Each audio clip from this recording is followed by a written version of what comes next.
Like any country on this planet, Scotland, as a nation, has been touched by the UFO presence, and it has been for countless centuries. She said that their faces looked like china dolls, like made out of wax. And they said, we are looking for Pauline Coombs, an area called Stacks Rocks, which sits about several hundred yards off the coastline of Broadhaven. Pauline Coombs and Rosa Granville claim that the UFOs they saw were diving into the ocean near Stacks Rocks and coming out of the ocean at Stacks Rocks. They also claim to have seen tall humanoid figures walking about the rocks as well, which is quite bizarre. Colin found himself encased in this tube, this glass or perspex tube. He was sitting down, he was naked. He couldn't move as well, only his eyes. And he says, Colin said to me, Malcolm, to the left and to the right was other naked males and females encased in these tubes. So he's lying on this table, and down to the left, he remembers seeing a naked female, about 14 or 15, 16 years of age, and she had her knees up under her chin, she had her forearms around her knees, and she gently turned round and looked in Gary's direction. And Gary said she had tears running down her face. And Gary said she looked so forlorn, so sad, so despondent. And he says, I'll never ever forget that young girl's face, never forget it. Now, both men obviously were returned after that experience. Gary passed a BBC lie detector test. The whole of the interior of the car, enveloping Gary, enveloping his two young sons. His young sons were screaming out in distress, Dad, Dad, what's going on here? And Gary went, no, not again, not to my children, no, no.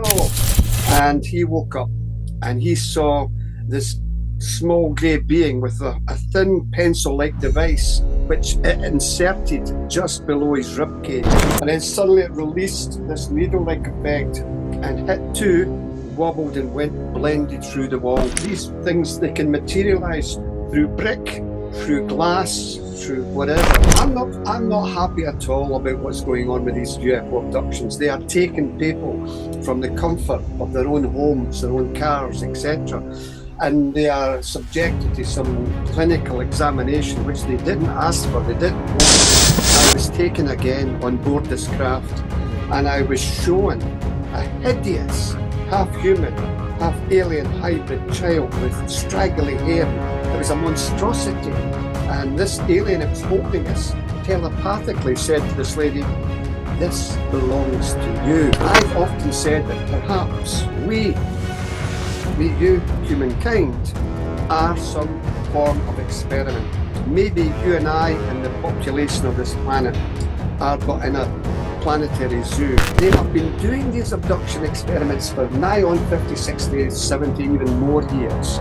Surely they've got enough genetic information, sperm and ova from males and females. I think we're nothing to them, I think. Some abductees have claimed to have seen not only grey aliens, but also military personnel in underground bunkers, etc. And that's quite worrying as well. Yeah. That's true, and I've no reason to disbelieve it. Then it seems it's even a more shadier aspect of world ufology.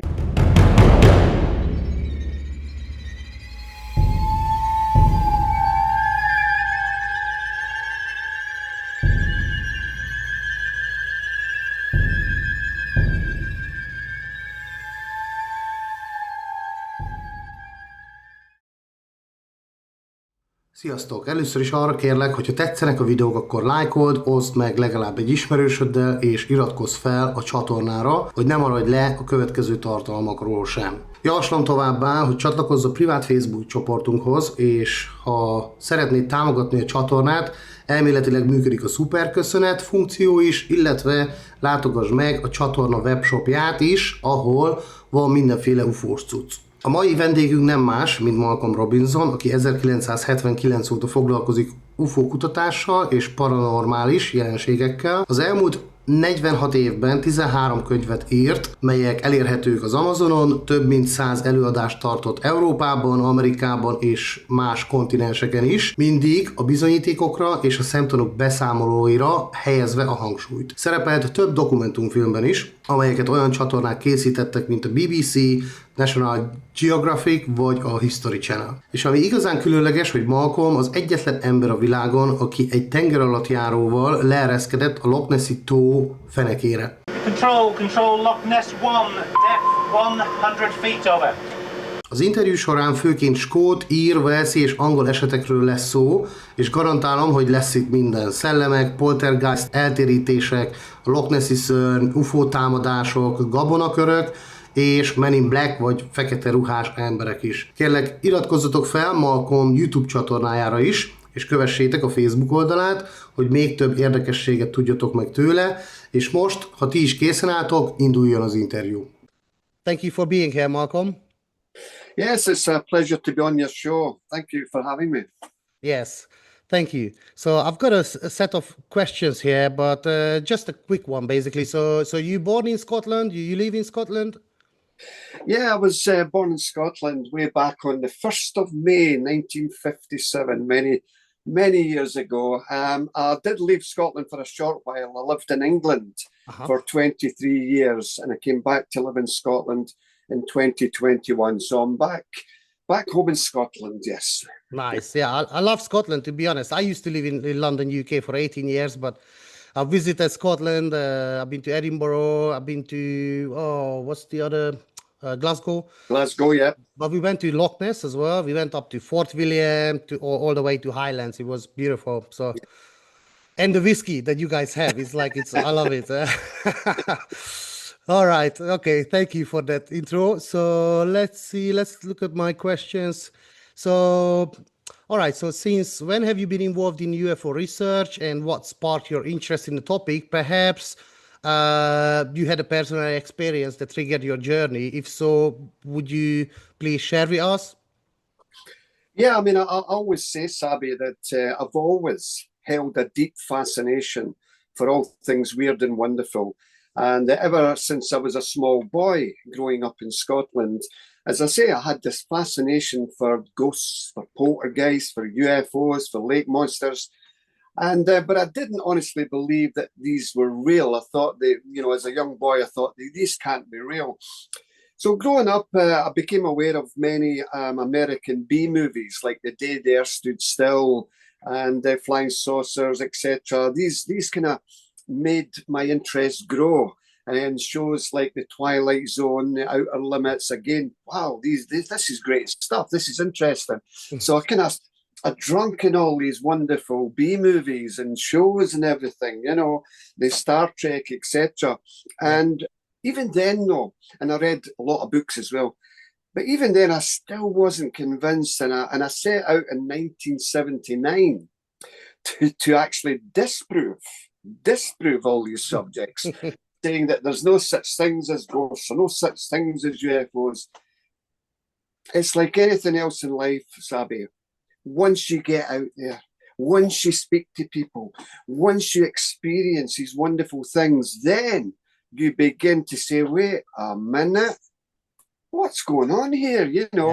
So I've had so many personal experiences throughout my life, and a number of which I'm happy to share with you and your viewers, absolutely. But as far as kind of personal experiences at a young age, there have been a few. One of which was when my mother came home with a pair of shoes. Got your pair of shoes, Malcolm. Now, try them on. I didn't like them, Sabi. I went, I don't like these shoes. So as a young boy, I'd probably be about, 7 or 8 years of age, and I got these shoes and I threw them down towards the settee. They were definitely going down to the settee. No way about it. But they stopped. They stopped in midair, rose up in the air, and smashed through the living room window. And I'm standing there. How on earth did that happen? And of course, my mother had turned her back at that point, and she wheeled round and said, "Why did you do that?" I went, "I didn't. I didn't do that. And of course, it's very, very hard to explain to your mother that some paranormal occurrence occurred there. And the shoes, they stopped, they rose up into the air and they smashed through the window. I mean, it's just impossible to try and relay that to my mother. And as I was growing up as well, I attended a number of UFO conferences, the vast majority of which were held in England, namely London and Sheffield. And I got to meet a number of high, prominent academic people from all over the world. Yep. David Hensel from Canada, Bruce Maccabee, Bud Hopkins, and many, many prominent people. I started to interview all these people, like Linda Moulton Howe, all about the cattle mutilations. Yeah. One of the subjects that I have been asked to talk about is all of the work that I have done in the investigation of animal mutilations around the world. The first global media report about this phenomena was in September of 1967, when a female horse named Lady was found dead on a ranch near Alamosa in southern Colorado.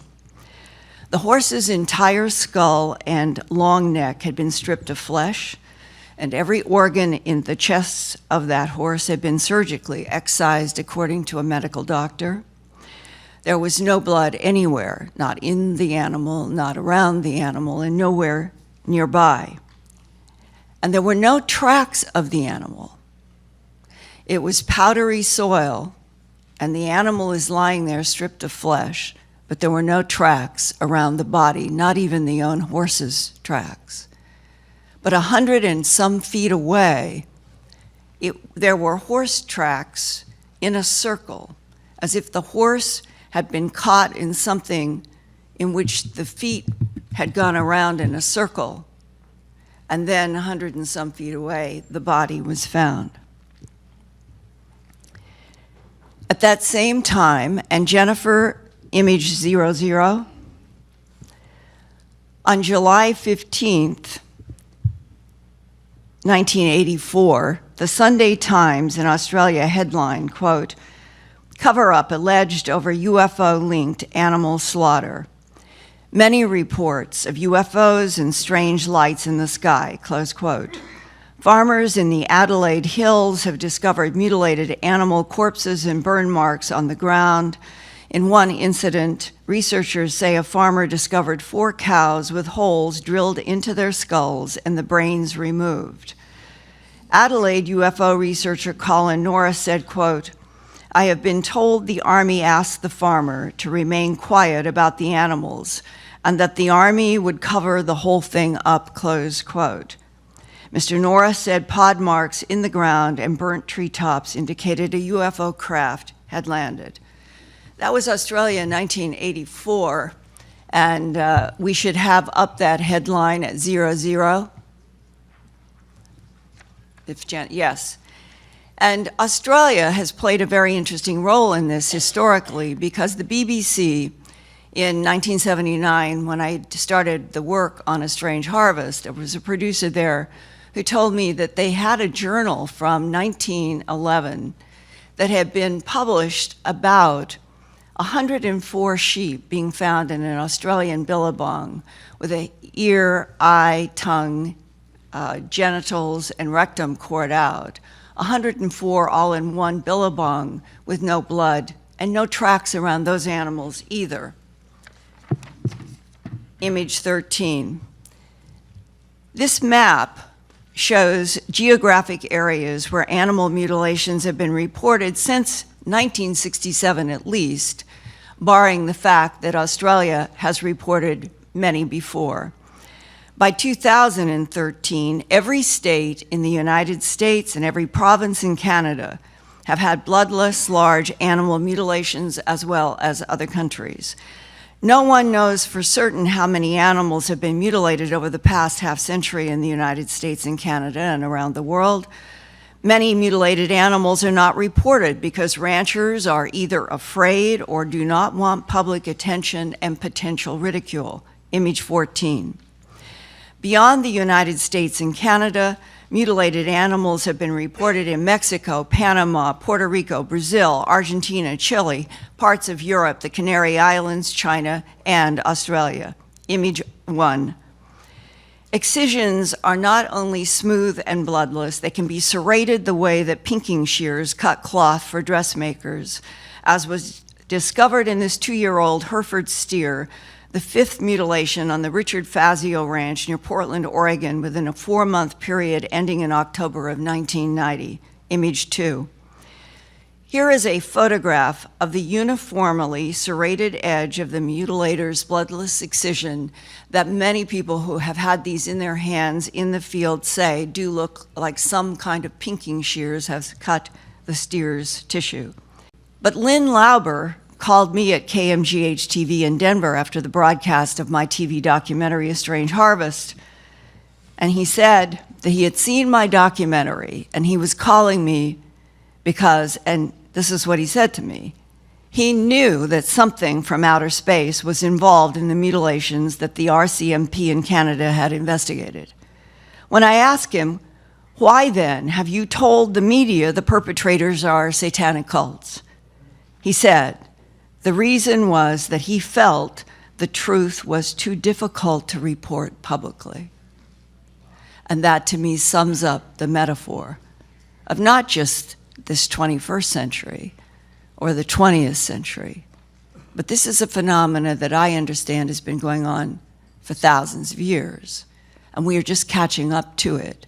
And when Sheriff Tex Graves, in September of 1979, in my very first interview with somebody in law enforcement about animal mutilations when I began doing A Strange Harvest, told me, Linda, the perpetrators are creatures from outer space, quote unquote. And I felt the same shock that perhaps you do.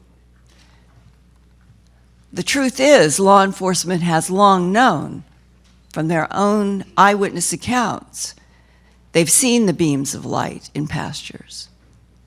Ranchers have seen the glowing discs put beams down. Ranchers have seen animals rise into these glowing discs. The glowing discs have been seen lowering animals down in beams of light to pastures where they are then mutilated.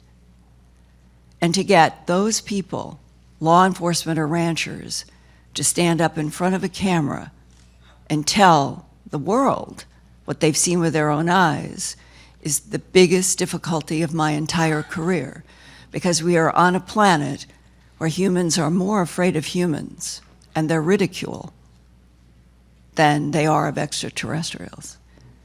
I am hoping that in this citizen hearing, a kind of exercise to what I hope will take place. All of this should be presented in a formal, executive, official, congressional hearing of why has the agencies of the United States government, the Department of Justice, the FBI, the CIA, the NSA, the DIA, the NRO, they've all been studying this. They have more data than I do. Why shouldn't this country get back on the track of being of and by and for the people? And that we should know exactly what those agencies know. Thank you. Thank you.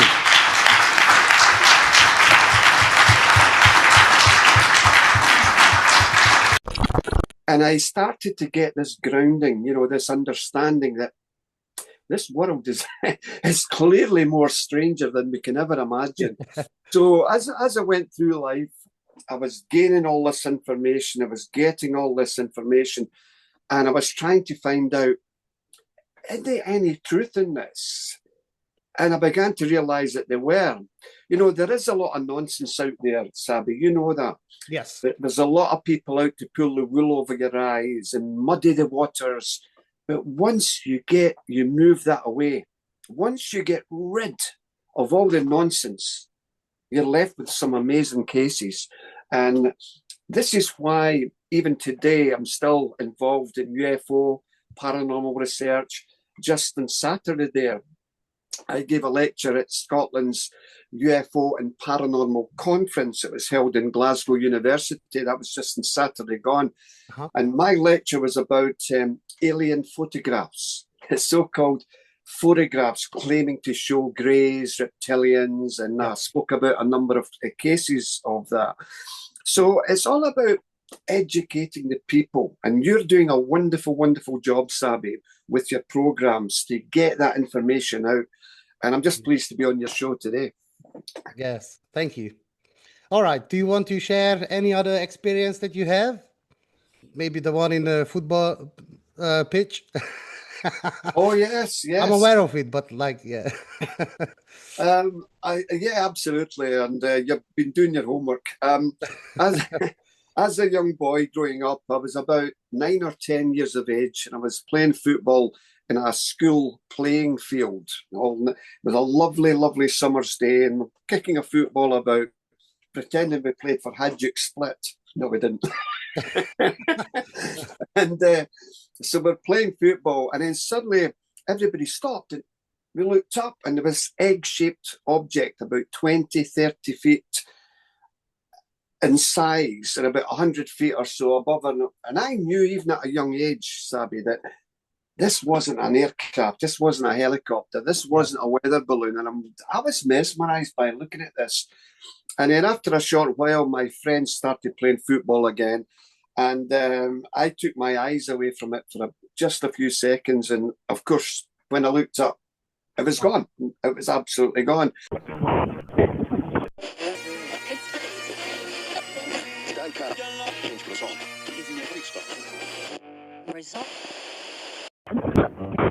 Malcolm Robinson, UFO-kutató és a UFO Case Files of Scotland Volumes 1 and 2 című könyvek szerzője. Saját UFO-kutatásai egy észlelésből erednek, amelyet 14 évesen tapasztalt meg. Napközben történt 1970 körül, amikor Robinson és más diákok a skóciai Banchory általános iskolájának udvarán fociztak. Akkor még nem tudta, hogy ez az esemény örökre megváltoztatja az életét. Csodálatos idő volt, a barátaim és én éppen fociztunk, mondja Robinson. A nap ragyogóan sütött, a lányok pedig a kerítés túloldalán néztek minket. Nagyon meleg volt, alig voltak felhők az égen. Körülbelül 20 perc játék után úgy döntöttünk, hogy pihenünk és lazítunk a füvön. Ekkor véletlenül felnéztem az égre és megdöbbentem attól, amit láttam. Egy fehér, tojás alakú tárgy lebegett körülbelül 180 méter magasan az égen. Robinson gyorsan felhívta barátai figyelmét is, akik szintén megfigyelték a jelenséget. Elkezdtek találgatni, hogy mi lehetett ez az objektum. Egyesek repülőgépre, mások helikopterre gondoltak, de egyértelműen egyik sem volt. Valaki időjárási ballonként azonosította, egy másik pedig sisakra emlékeztető formát vélt felfedezni. A probléma az volt, hogy a tárgy igen nagy volt, körülbelül 9 méter átmérőjű, és egyszerűen csak ott lebegett. Néhány másodperccel később Robinson elfordította a tekintetét, de amikor visszanézett, az objektum teljesen eltűnt. Robinson és barátai átfésülték az eget, de nem tudták újra meglátni. Az észlelés mély hatást gyakorolt Robinsonra, aki így írt az esetről. Ekkor találkoztam először az UFO-k világával, amely később nagyon fontossá vált számomra.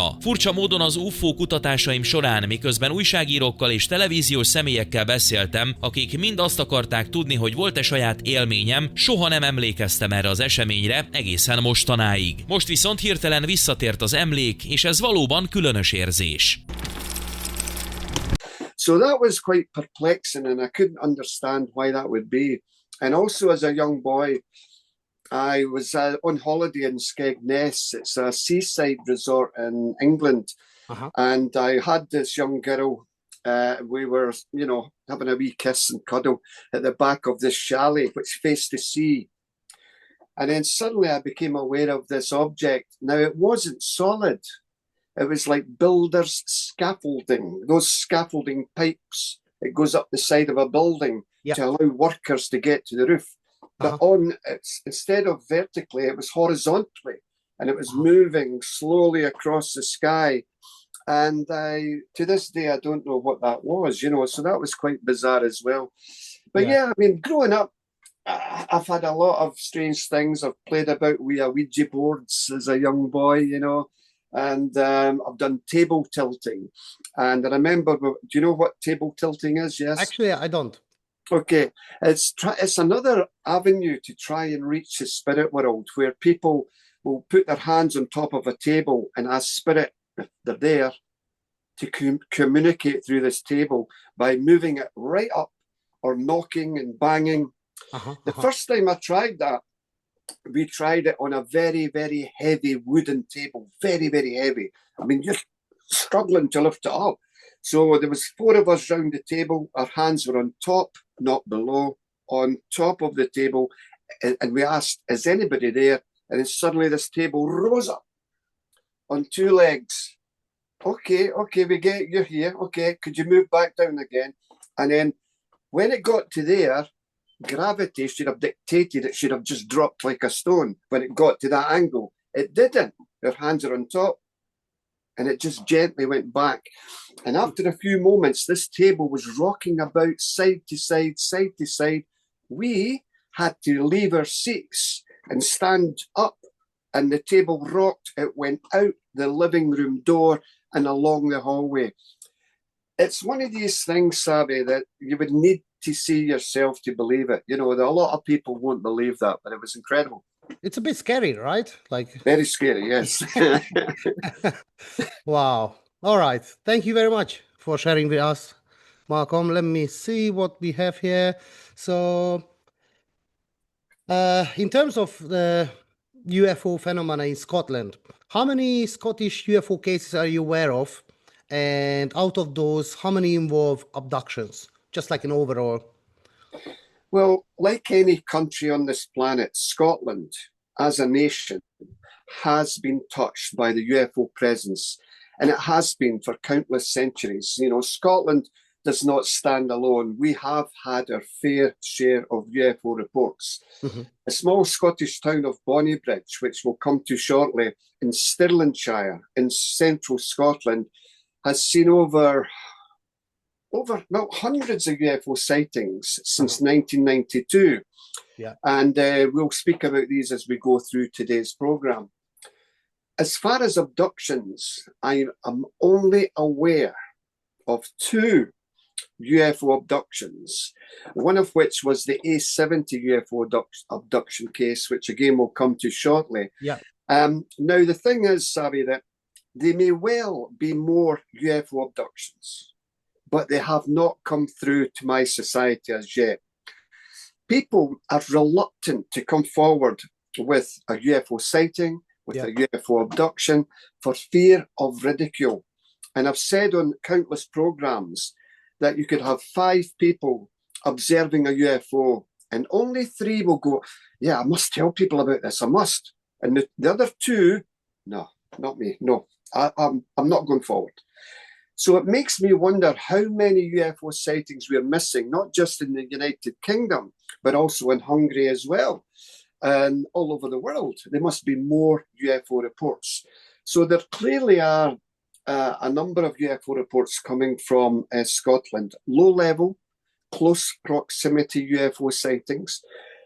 The vast majority of UFO sightings, not just in Scotland, but anywhere, can be explained by natural, mundane explanations.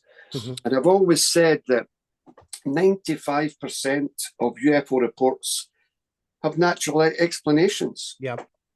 5% that remain. 3% of the 5 may be our own black budget technology. The stealth aircraft was flying across the United States for a good number of years. Yeah. And that gave rise to many false UFO reports. And the military machine of America says, yeah, just let them think it's a UFO. That's fine. It covers what it really is, you know. Yeah. So 3% may be our own black budget. There's a lot of things flying in the skies of this world, which is our own technology, and it looks so strange and stuff. Now, that leaves 2%. The 1% of the 2, for me, is a rare, as yet unknown atmospheric phenomena, something akin to like ball lightning. The 1% that remains, what is it doing there? Go away.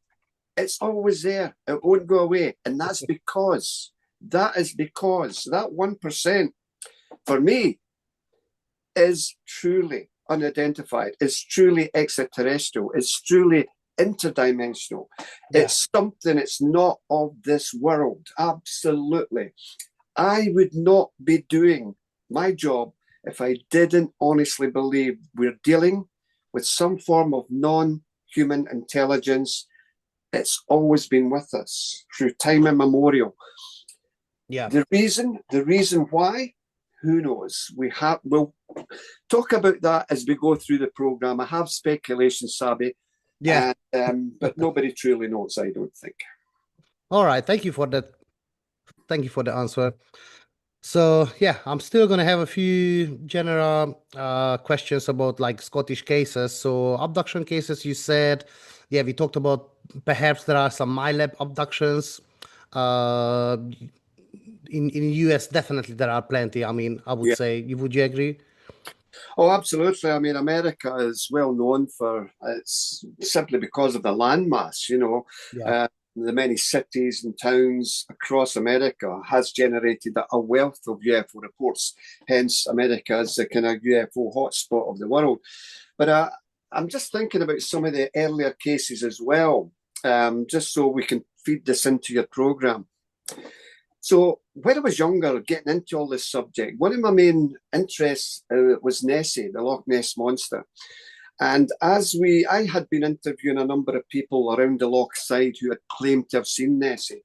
Yeah. So on this evening, we were sharing a campfire at Invermoriston on the shores of Loch Ness, and it was a lovely night, Sabi, beautiful starry sky.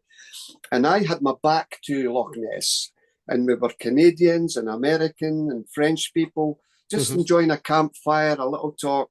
And then suddenly this woman screamed out, "What is that?" And we all turned around, and you could see across Loch Ness the silhouette of the hills in darkness because it was nighttime.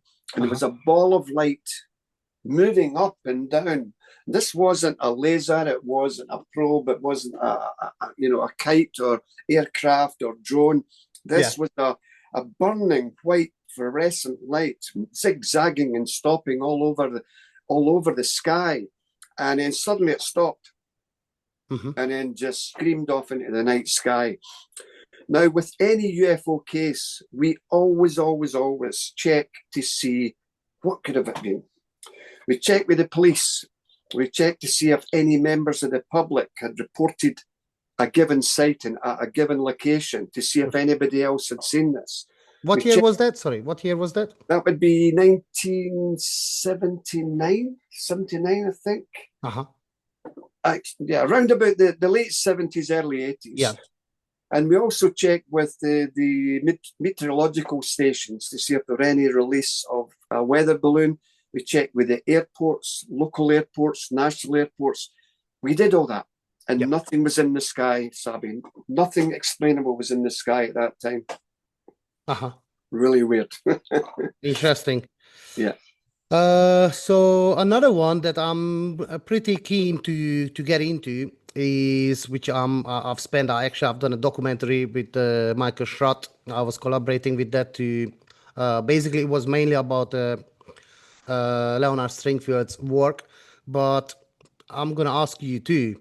Has there been any known UFO crash retrieval operations in Scotland? If so, how many cases are you aware of? When and where? And maybe, I'm just going to continue, it's another question, but can you name any specific departments or agencies, military branches, private companies in the UK that might have been involved in reverse engineering alien technology? So it's not necessarily just Scotland, but like the whole Great Britain. Are you aware of anything? Yeah, I mean, obviously, as far as Scotland goes, I'm not aware of any crash retrievals in Scotland. And if they were, I would certainly tell you, absolutely. And I'm not covering up anything. I'm not aware of any. In England, people talk about the Rendlesham Forrest case, obviously in 1980. 150 feet or more from the initial, I should say, suspected impact point. Having a lift car, we can't get the light on to work. Seems to be some kind of mechanical problem. Gotta send it back and get another light on. Meantime, we're going to take some readings for the Geiger counter and chase around here a little bit, waiting for another light on to come back in. Staying up. The security controls. One of the pods is pod number. Okay, we're now approaching the area within about 25, 30 feet. What kind of readings are we getting? Anything? Just minor clicks. Minor clicks. What are the impressions? There's one. Is that a little bigger they are? Well, there's one more well designed. Is it security control? We're still getting clicks.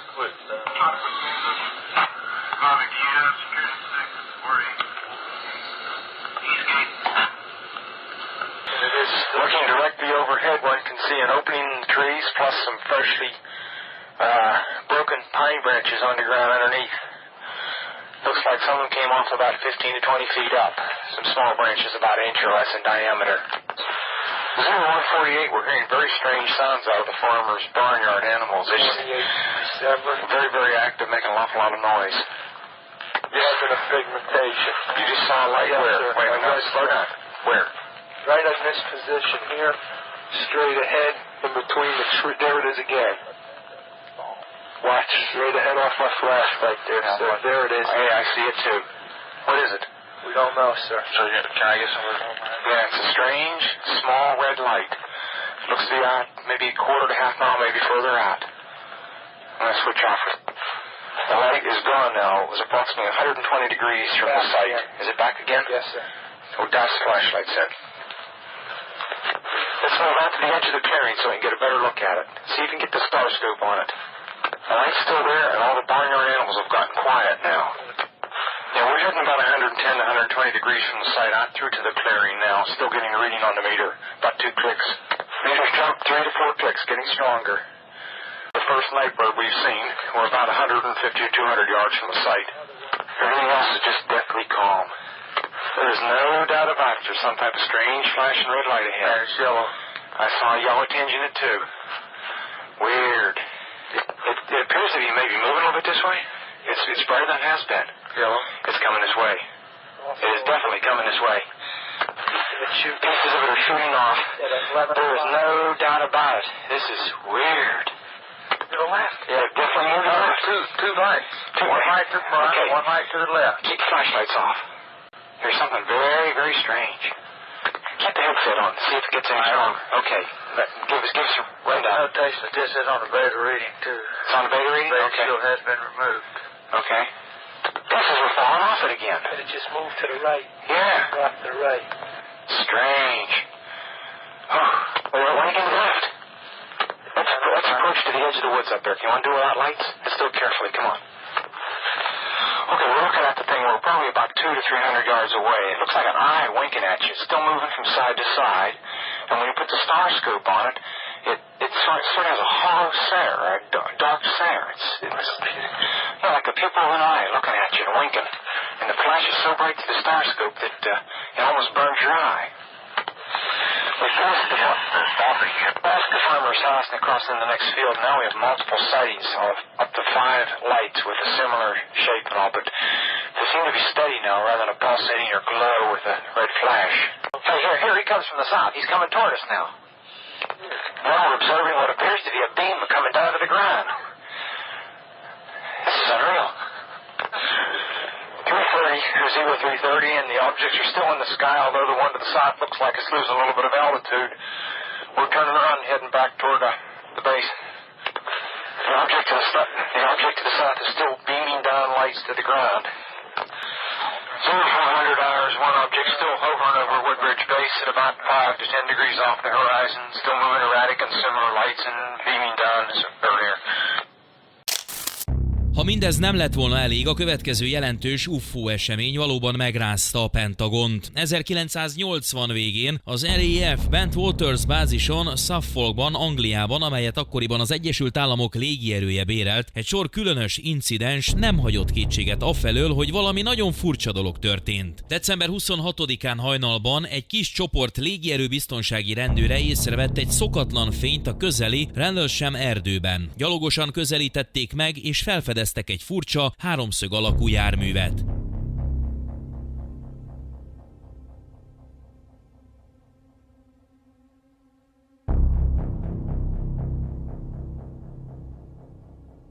Egy nem meghatározható idő elteltével az ismeretlen objektum csendben felemelkedett az égre és eltűnt. 2 éjszakával később az RAF Bentwaters helyettes bázis parancsnoka, őrnagy Charles Halt értesítést kapott, hogy egy másik titokzatos fény hirtelen megjelent az erdőben. Halt gyorsan összegyűjtött egy kis csapatot a biztonsági rendőrökből, hogy kivizsgálják az incidenst. Néhány perc elteltével a férfiak egy olyan objektumot figyeltek meg, amely nagy szemgolyóra hasonlított és átment a fák között. Egy ponton olyan anyagot láttak, amely olvadó fém elemnek tűnt, és csepegett belőle valami. Hirtelen az objektum 5 kisebb, korong alakú járműre szétvált, amelyek csendben szétszóródtak minden irányba. Néhány perccel később egy újabb korong száguldott Halt őrnagy és csapata felé, hirtelen megállt felettük, és lézerhez hasonló fényt irányított a földre, nagyon közel a lábaikhoz. Néhány másodperc múlva a fény kikapcsolódott, és az objektum gyorsan eltávolodott az égre, az RAF Bentwaters fegyvertároló területe felé mozdulva, amely akkoriban Európa legnagyobb amerikai taktikai nukleáris bombákat tároló depója volt. Mindez alatt Halt őrnagy egyre izgatottabb rádiós beszélgetéseket hallott a fegyverzett tárolóhelyén szolgáló biztonsági őröktől, akik arról beszéltek, hogy az UFO lézerhez hasonló fénysugarakat küld le a tároló bunker komplexumba vagy annak közelébe. 2007-ben Robert Hastings megtalálta és interjút készített a 2 nyugdíjas légirányítóval, akik abban a hétben szolgálatot teljesítettek a Bentwaters toronyban. Ike Barker és Jim Carrey először fedték fel, hogy valójában egy valódi UFO-t követtek radar segítségével azon az éjjelen, amikor Halt őrnagy az erdőben volt. Csak ültem, és véletlenül észrevettem egy pontot a képernyőn, és egyesével jöttek a pontok, majd egy idő után eltűntek. A képernyő 200 kilométeres távolságot mutatott, szóval fenomenális volt látni, hogy ilyen gyorsan eltűnt, és hirtelen újra láttam áthaladni a monitoron. Először egy, majd 2 pontot láttam, és aztán egy hirtelen jobbra kanyarodott, és egyenesen a bázis felé jött. Azt mondtam, ez nem lehet a miénk. Nincs olyan jet, amelyik ilyen sebességgel képes lenne ilyen hirtelen jobbra kanyarodni. Egyszerűen fenomenális volt. Ez nem hasonlít semmilyen radar céltárgyra, amit valaha láttam. Amikor a radar visszaverődés elérte a célt, az egész hátsó része egyenes vonalként jelent meg. Az objektum hihetetlenül magas sebességgel átszáguldotta a vezérlőtornyot, majd megállt. Soha nem láttam semmit, ami hasonló manőverező képességgel rendelkezett volna. Az objektum narancsárga színű volt, és akkor az járt a fejemben, hogy valaki egy kosárlabdát repít itt. Olyan fények voltak körülötte, amik nem futófények vagy navigációs fények voltak, hanem inkább ablakok, ahonnan a fény belülről jött kifelé. Nem villogó fények voltak, csak lebegett egy pillanatra, majd megfordult és elment óriási sebességgel.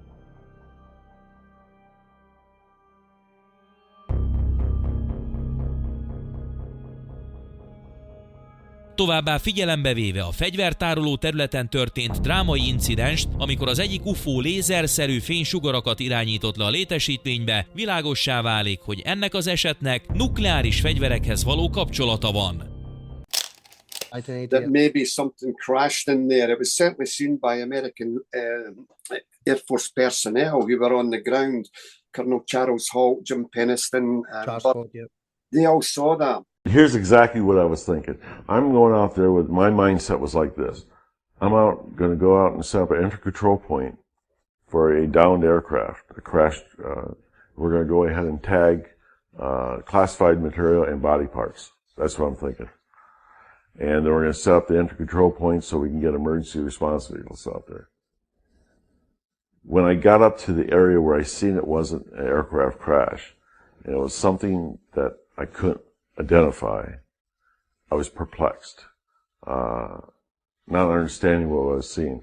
I hadn't been trained for anything even close to that, you know. So here's the gear adjustments were switching, were just crazy. I went from crash and recovery thoughts to I don't know what I'm looking at. I don't know what is in front of me. I'm confused. And this is not a comfortable situation for a security supervisor. You're confused, you're not sure what you're doing, not sure what to do. And that's the feeling I was getting. Of course, I am talking back and forth with my teammates, and we're coming back with the same type of confusion. We're not sure what's going on in front of us. The craft was a triangular craft. It was black in color, very shiny. It was metal, but it was smooth as glass. Inside the fabric of this triangular craft, there was light movement of red and blue running through the fabric of it. I had pasted off, and it measured 9 feet by 9 feet by 9 feet. It was approximately, based on my height, I'm 6'2", so I estimated it at 7 feet tall. It was very small for aircraft. It had one of the things that I was looking at initially was I was looking for obvious things that aircraft have, looking for landing gear, looking for intake, looking for exhaust, looking for crew compartment, looking for windows. It was void of all those. That's where the confusion comes in at. I came back around to the right side of it. When I seen those glyphs, I seen that there's some writing up there. So I felt pretty comfortable at that moment, because I said, okay, it's going to say United States Air Force, prototype, something like that. It's going to say NASA on it. And then, of course, I seen something that I hadn't seen before. The glyphs that Penniston mentions are symbols that were etched into the side of the craft. Penniston sketched these symbols in a notebook, but their meaning is a mystery. As Penniston and his team approached the craft, they began feeling unusual sensations. The immediate area around the craft, we noticed physical changes. We noticed that the sound was different. For example, the lack of sound around it was like a deadening sound. We were hearing animals before we got within like 10 feet. And then once we got within this area right around the craft, it went silent. Then we started feeling static electricity on our skin, in our hair, and our clothes. One of the unusual effects is that once we entered this immediate area around the craft, it felt like everything went in slow motion. It felt like there was a dragging of time. We did have, discrepancies on our watches after we left the area of 45 minutes. And what appeared to be us just examining the craft for 5 or 10 minutes actually was over a couple hours out there. So we did lose track of some time. We do know that we did have adrenaline going. We do understand that that can affect the way things are perceived. But it was just too much. 2 hours is a long time to write off for adrenaline. Anything I could see, I would go ahead and write down. Structure of craft, fabric, black, smooth, glass-like, surface unknown, identity unknown. I paced off the size of the craft, taking notes on the distance. Size, 9 feet long, approximately 7 to 8 feet high. I couldn't tell what was the front or the back. I had trouble when I was walking around the craft to distinguish engines. Propulsion, unknown. No sound, but apparently operating somehow. Type of aircraft, unknown. Liftoff, 2:45.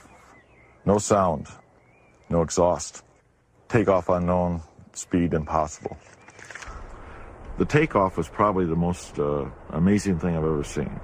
With absolutely no sound. It just lifted up maybe 2 or 3 feet, and it did a little bit of maneuvering back in the trees. Momentarily hovered, then in a blink of an eye, it left. Literally a blink of an eye. And they claim that either it disappeared or it was taken away. Mm-hmm. If it was taken away, then why was it taken away? Was that to back engineer that technology? Was it to try and find out what made this object tick? So there's a strong possibility that maybe something else happened at Rendlesham Forrest. I know that there were like several incidents, so it wasn't just one day. I think it was going on even like months before, right?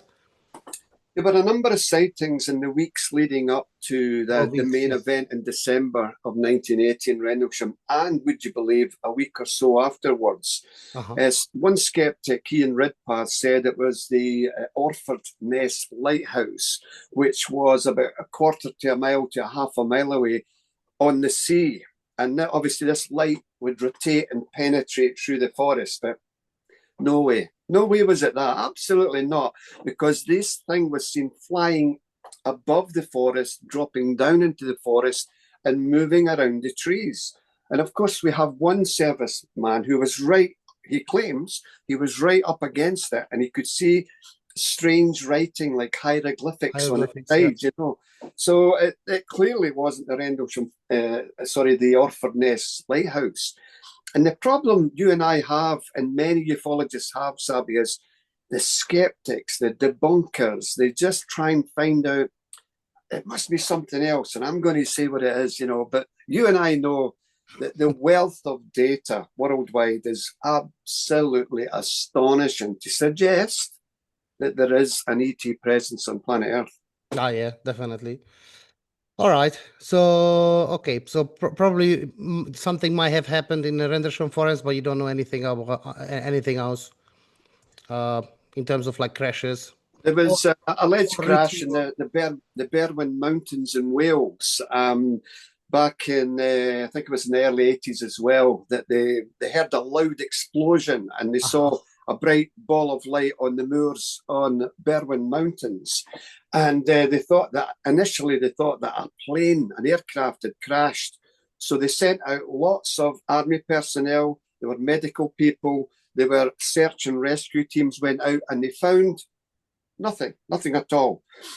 Later on that night, a lady claims that she saw a big truck, a flatbed truck with something on the back of it in a big tarpaulin cloth over the top of it. Could that have been a spacecraft? Could that have been something unusual? We don't know. Nobody has come forward to say what was on that flatbed truck. So we don't know. I haven't heard of that case yet. All right. What was the year again? So that was in... I believe it was in the 1980s, 1984, I think. The Berwyn Mountain case. If you put that in Google, you'll probably get the correct year. I will do some research on that. In 1974, in Llandrithlo, Wales, residents felt severe tremors. Tremors, which some felt were not naturally caused.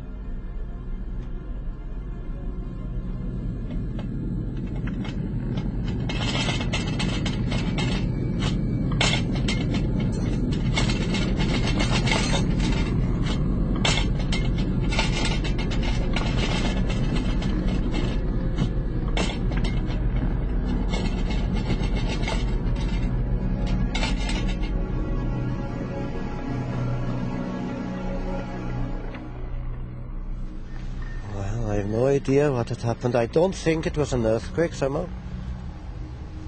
You know, I still think it wasn't an earthquake.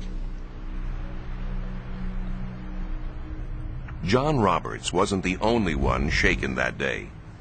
Hugh Edwards thought he saw a flying saucer. I saw this object coming along the mountain with the size of a bus, really. Right in the middle, on the lens. Came across the mountain, towards the road there. As it went over there, it dipped, and I thought it was going to crash. It dipped out of sight into the valley. Well, I'd heard so much about flying saucers, and I thought, well, this is it. And the only sound I heard of it, like a shh, going through the air. I was very surprised to see it, really.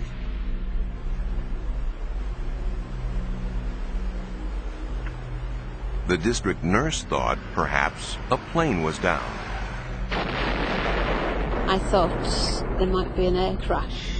Maybe as a nurse we could help giving first aid. So I called to my daughters and we got into the car and we made our way up to the mountain. We drove a fair way along the mountain road and to our left we could see a huge orange ball sitting on the mountain, glowing.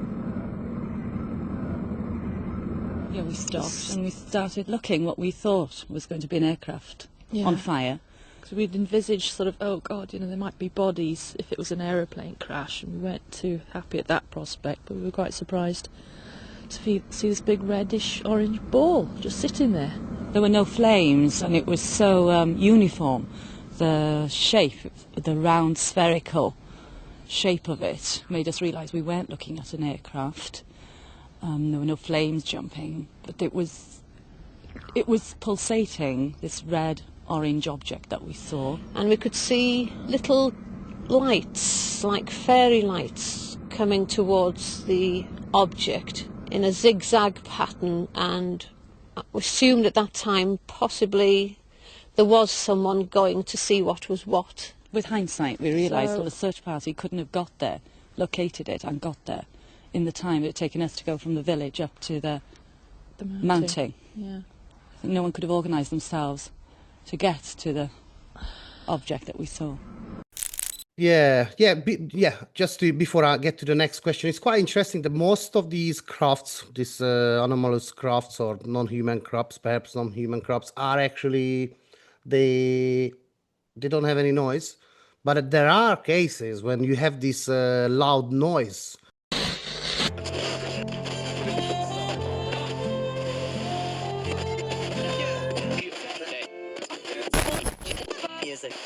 Egy korai és különösen drámai iskolaudvari találkozás történt 1950. március 15-én a Kentucky állambeli Prestonburg általános iskolában. Délután 1 óra előtt nem sokkal minden gyerek kint volt az iskolaudvaron az óraközi szünetben. Összesen 35 diák és egy tanár, Mrs. Alfred Kendrick Holbrook tartózkodott kint. A diákok közül sokan patkódobást játszottak, még mások különféle egyéb tevékenységekkel foglalták el magukat. Hirtelen Holbrook elmondása szerint egy rettenetes, fülsüketítő robaj hallatszott a fejük felett.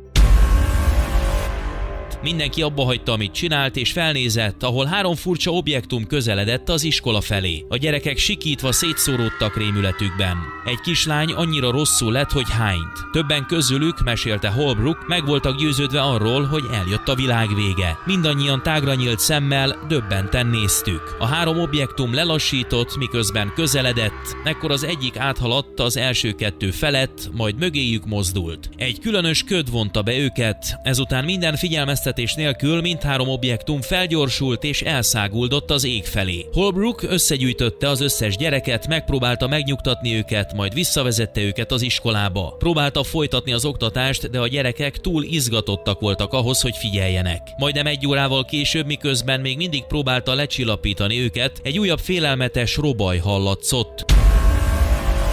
Az UFO-k visszatértek. Holbrook és osztálya kiszaladt az épületből, és látták, hogy 2 objektum nagy sebességgel közeledik. Hirtelen lelassultak, majd még 2 objektum ereszkedett le az égből, és csatlakozott hozzájuk. A 4 objektum lassan mozgott az iskola felett, rendkívül alacsony magasságban, és olyan közel voltak, hogy Holbrook és a 31 diák alaposan megfigyelhette őket döbbenten és ámulattal. Holbrook és diákjai egyetértettek abban, hogy a tárgyak nem repülőgépek vagy helikopterek voltak. Nem volt szárnyuk, farkuk vagy bármilyen más kiálló részük. Ezüst színűek voltak, és korong vagy csillag alakúnak tűntek. Olyan hangosan dübörögtek, hogy megremegtették a környező tárgyakat is. Rövid ideig lassan mozogtak, majd hirtelen, hihetetlen sebességgel eltűntek az égen. Holbrook jelentette az esetet, és beszámolója megjelent a Floyd Country Times újságban. Ezek a repülő csészéaljak valami bajt jelentenek? Címmel. A Prestonburgi iskolai találkozás volt az egyik első, amely nyilvánosságot kapott, és ezt követően sok más eset is bekerült az újságokba.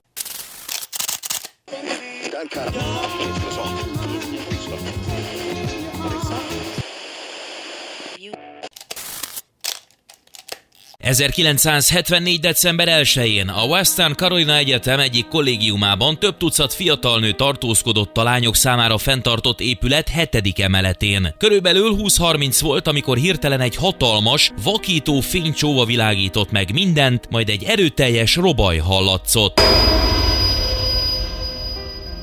Az egyik szemtanú, Wendy, így emlékezik vissza. Az egész szoba megrázkódott. Megijedtem és kirohantam a szobámból. Mindenhol sikoltozó lányok a folyosón. Hallottad ezt? Mi történt? Nem szólalt meg semmilyen riasztó, de a folyosó végén egy nagy ablaknál 10 lány kiabált, hogy menjünk oda és nézzük meg, mi van az égen. Megdöbbenve láttuk, hogy egy hatalmas csillagszerű objektum lebeg a távolban az égbolton. Hirtelen az objektum felemelkedett a távoli hegycsúcsok fölé, és 5 kisebb gömb vált le róla. Ezek az égen cikázva össze-vissza mozogtak, teljes káoszt okozva. Aztán mind a 6 gömb hirtelen felvillant, majd eltűnt az égbolton. Többen azonnal hívták az egyetem biztonsági szolgálatát, amely azt hitte, hogy csak egy tréfa áldozatai lettek. Ez nem volt átverés, mondta Wendy, hozzátéve, hogy a kollégium összes lakója tanúja volt az eseménynek. Tényleg hallottam azt a hatalmas robajt a szobámban, kinéztem az ablakon a többiekkel, és az biztos, hogy nem repülőgép volt. Gyönyörű volt, táncoló fénygömbök, és teljesen épelmélyű vagyok.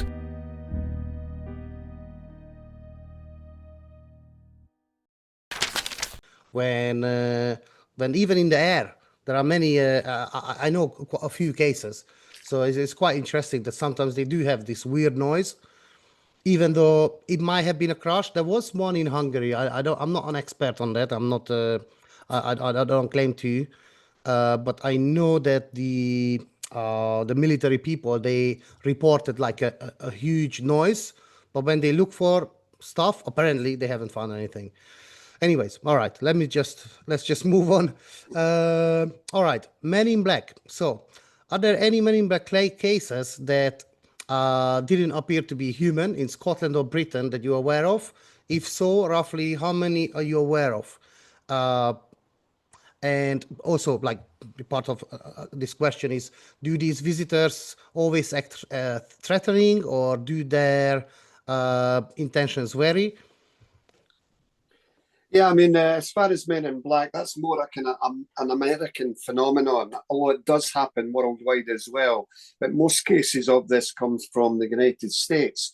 Uh-huh. And for anybody watching your program who are not aware of this, I'm sure they should be, but if they're not, effectively, it's people generally look like human beings, you know, black shoes, black trousers, white shirt, black tie, black jacket, black trilby-shaped hat, who come to UFO witnesses, knock on their door and say, do not speak about what you saw. We don't want you to speak about what you saw.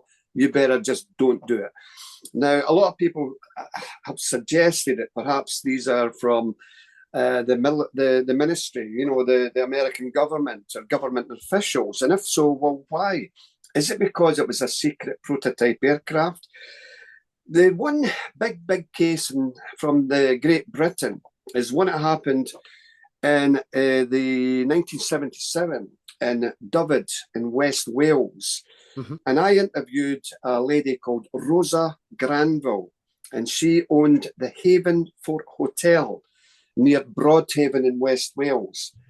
Now, in 1977, Sabi, there was a lot of UFO sightings over West Wales, so much so that 3 books were written about these sightings. In 1980, I went down to West Wales to re-interview a number of these people who claimed to have seen these UFOs. One lady was Rosa Granville, who said that, and I'll get to the Men in Black in a moment, but one night she was woken up by a big noise. She pulled back the curtains and looked out of her window at her back garden, and she saw a strange craft just hovering above the grass, and 2 men in kind of silver suits prodding the ground. And she shouted, it sounds crazy, she shouted out, "What are you doing?" And at that, they just hurried back into this craft and was gone. Now, here's the Men in Black story. She says, whilst I was interviewing her, she said, "Malcolm, one day I heard the front door going of this hotel. Now, this was it's an old stone building. It's very Gothic looking, you know. And she opened the door and she met these 2 strange characters dressed in black trousers, white shirt, black tie, the hats. However, she said that their faces looked like china dolls, like made out of wax.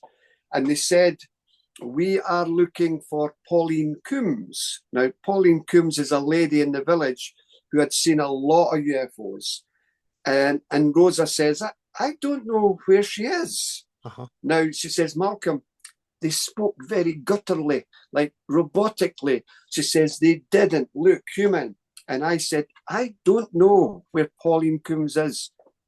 Okay, we will be back. And the about turned shuffling back. She says, they look bizarre, Malcolm. They look crazy.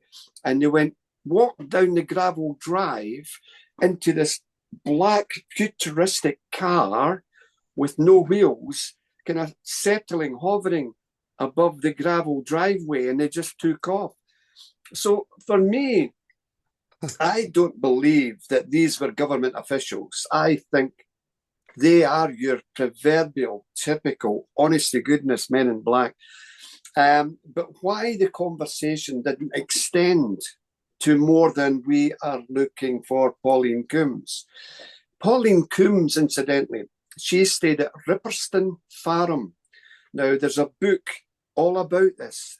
All the UFO sightings, all these alien sightings come up to her window. So Pauline Coombs was instrumental in the sightings in West Wales.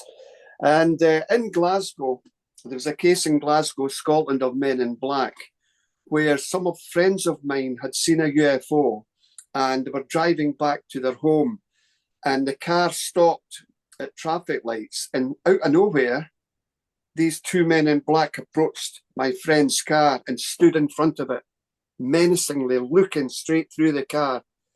And then they just kind of reversed back. And as they reversed the car back, these two men were, where did they go? They're gone. Where they went to? So there is an enigma with these men in black. But as far as I'm led to believe, they're not so prominent in Great Britain as they are in America. Yeah, it's quite interesting. Yeah, I did hear like the one I think was, the Virginia case, the Brazilian one. Oh, I think yeah. James Fox was actually included in the last this last documentary, because I have heard it so many times, but because there was this lady, I don't know if you remember the case, the lady whose children have seen this creature. But anyways, she was saying something that on the evening someone was knocking, and they were, anyways, when they left, she was walking after them, but they just disappeared. Muita gente acredita que trata-se de extraterrestre. E dizem também que o ser foi capturado pelas autoridades e é mantido escondido em algum lugar. O corpo dele também, que ele estava agachado, com a mão no meio das pernas. Grande, uns olhos super regalados, vermelho. Nossa, mas de jeito nenhum. 3 girls walking through a empty field.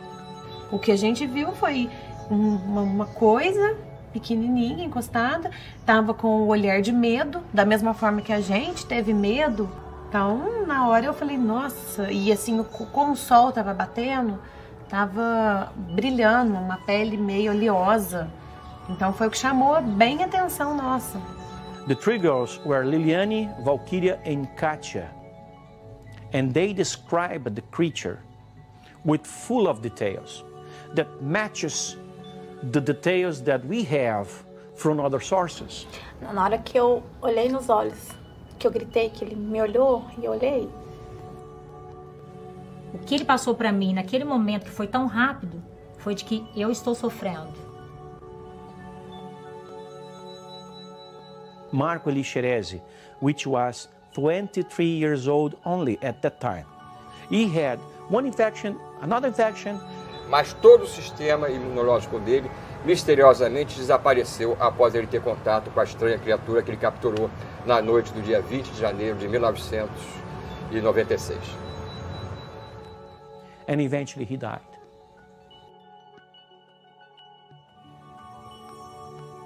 No hospital, a gente conversou o seguinte, eu perguntei para ele, falei assim, esse caso do ET realmente é verdade? Ele virou para mim assim, esse caso ainda vai dar muito pano pelas mangas ainda.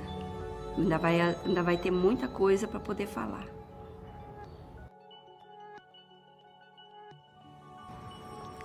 Tudo que é desconhecido deve ser considerado perigoso. Porque se não for, você deu sorte.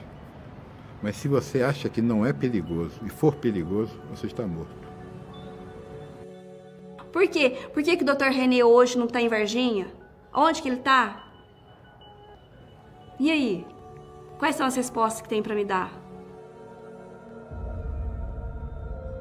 The Virginia case is considered the most well-kept secret in the military circles of Brazil. I mean, these girls came within 8 to 10 feet. Three women, Katya, two sisters, Liliani and Valkyria, 14, 16, and 21. They got within 8 to 10 feet in broad daylight of this creature. And one of the things that doesn't come across in the film, when they saw this thing, they're looking like, what are we looking at here? They're walking through this field and it's up against a cinder block wall. And one of them was looking at it, what is that? And it was crouched by the wall. It was weak and feeble. And one of them kind of like screeched, like, what is that? And it turned and it looked right at the girls, locked eyes on them. Liliana grabs her younger sister, who's 14, Valkyria, and hightails it out of there. Katya is 21. She's frozen in her tracks, locked eyes with this creature, and it's communicating with her, please help me. He wants help. It's weak and it's feeble and it's scared and it's crouched down. Liliani realizes that Katya is back there. She gets, 100 feet down the path. She leaves her sister, stay here, I'm going back to get Katya. She runs back. And I asked Katya and I asked all the girls, during that moment of contact, when you lock eyes, I know it's only a brief second, but during that moment of contact, what did you feel? Like, put me there. That's where the title comes from, Moment of Contact, because that was when they locked eyes on this creature. And that's when Katya said, help me, I'm scared. And it was feeble and suffering. And it's a very powerful moment. And these girls have been saying the same thing. The mother, it's the first time I'd ever reported on these so-called like men in dark suits that show up and intimidate witnesses. Honestly, I've been hearing about those cases for so many times, but I've avoided them because it's got so much baggage from men in black. It's just ridiculous. I just didn't even want to be associated with it. But I'd heard it. I can go on until I'm blue in the face. I go till tomorrow morning with the amount of cases, with generals too.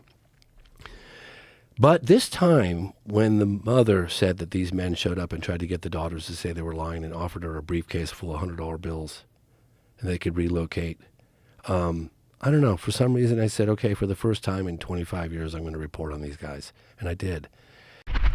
Yeah. That was one of these weird ones. Okay. Anyways, but there are some. The Virginia case is absolutely an astounding case, that one. Absolutely crazy. Yeah. Yeah. All right. Let me have a look. Next one. So, okay, let's get into your book. So the first one, The Monsters of Loch Ness. So, what's the most mysterious and convincing part of the Loch Ness phenomenon? Or can you just give us a summary about your book, please? Yeah, sure. I mean, Loch Ness, being a Scotsman. Oh, well done. Thanks for having that. Okay. Being a Scotsman, as a small boy growing up, my father and mother took me up to Loch Ness. And as soon as I saw this 24-mile stretch of water, I went, wow, this is amazing. And of course, my father told me all the stories about Nessie. And again, that was like, wow, I love this. And so growing up, chasing ghosts, chasing UFOs, I also chased Nessie. And I started to interview a number of people around the shores of Loch Ness, one of which was Father Gregory Brucey. This was a Benedictine monk, a man of the cloth, the white cloth. And he said he saw Nessie in 1971. He had a friend from Westminster Cathedral, came up from London to Loch Ness on holiday.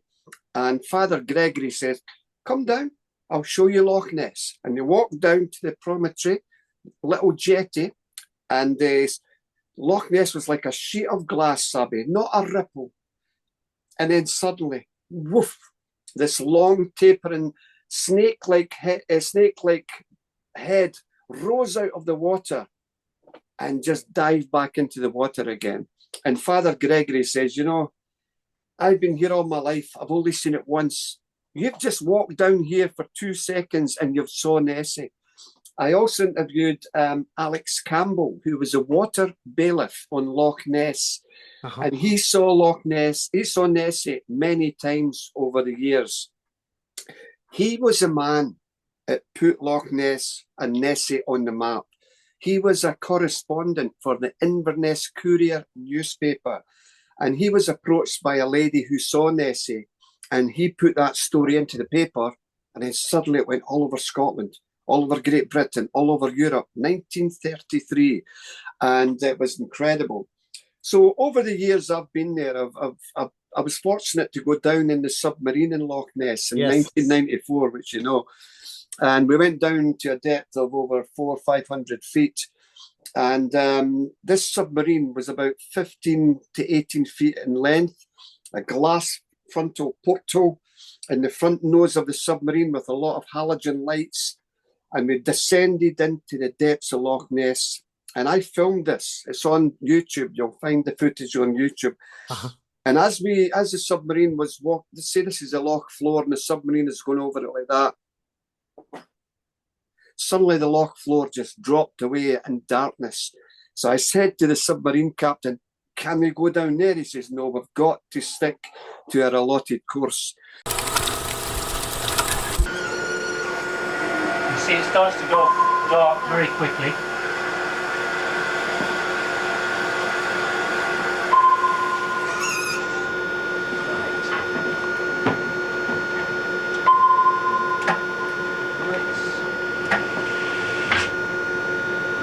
About the angles, it's just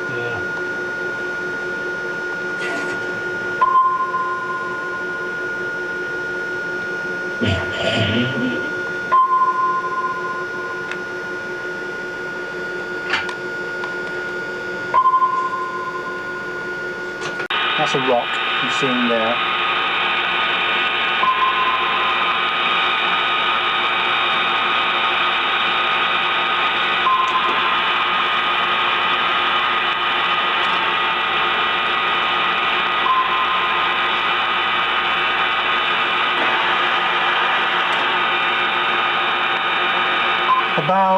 At the moment we're just drifting in slowly. At the moment we're about 6 feet away, 10 feet, 6 to 10 feet. 6 to 10 feet. Looking through this window, everything's reduced in size. Because it's a hemispherical, it's concave. It reduces everything you're looking at. These rocks you're looking at are actually larger than your eyes are telling you. It's reduced in size.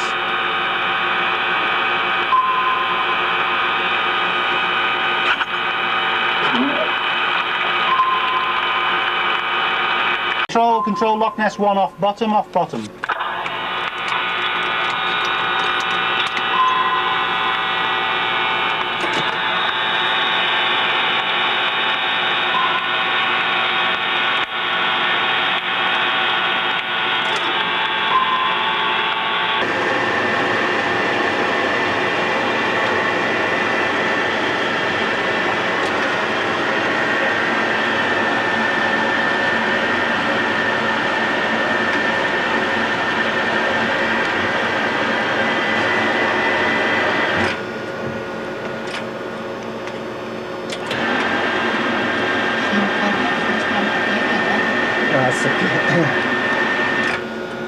Well, I suppose you could. It's maybe hard to focus because it's a bad light, but it's still on record. Still on? Yep. Make yourself presentable, eh? Hello there, folks. This is me down in the Loch Ness sub. This is us returning back to harbour now. Time is now 5:03 on May the 20th, 1994. Great stuff, Thanks, Martin.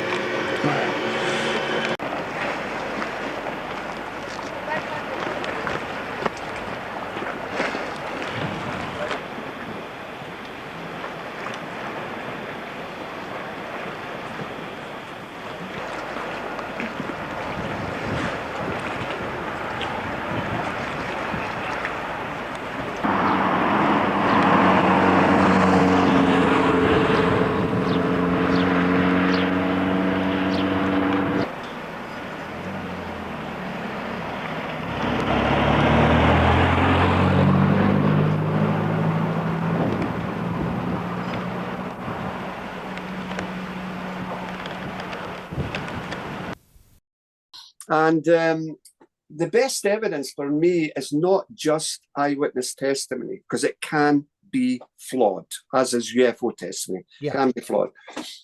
The best evidence is sonar. In 1987, there was an array of about a dozen boats, all aligned at the north end of Loch Ness, all aligned, and they went up and down Loch Ness for about 2 days. And they managed to capture at least 6 anomalous targets on their sonar equipment. These are trained sonar operators, and they went, well, this is not a false echo from the loch side. It's not a grouped shoal of fish. This is an excess of 13 to 15 feet. They didn't know what it was, you know. So sonar is clearly the best evidence for what is in Loch Ness. There's been a number of sightings at Loch Ness as well.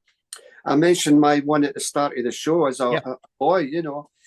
There was a chap called Frank Serrell who I've devoted a full chapter into the book you just showed me. Yeah. Sadly, Frank, his heart was in the right place. He wanted to prove it, but because he couldn't, he retorted to just manufacturing fake photographs of Nessie and that spoiled it for a lot of people, you know.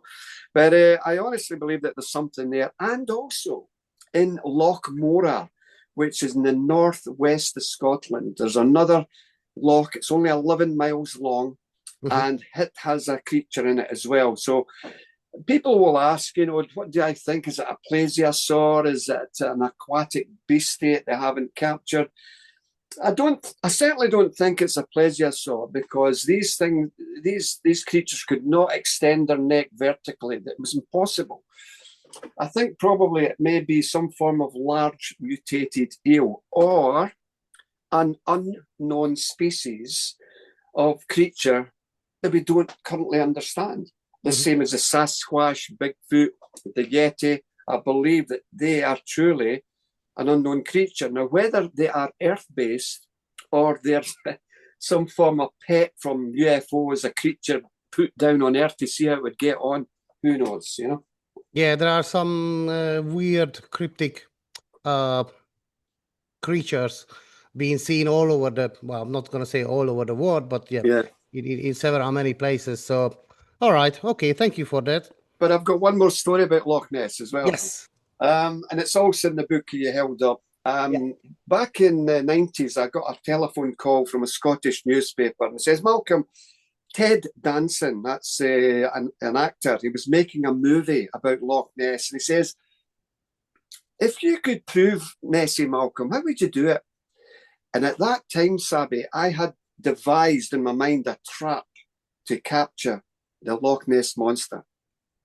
Now, if you can think in your mind's eye, a boxing ring, you know the boxing ring with the ropes? Yeah.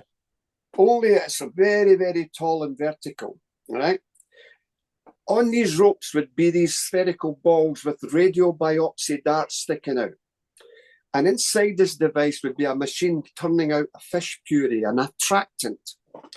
So any creature coming towards this rope, like would push against the ropes, it would release radio biopsy darts. So in these balls would be these darts, and that would release it, penetrate the creature, and the creature would not die. It would just be knocked out, and surface divers or a small ROV could descend into the depths of Loch Ness and film this creature.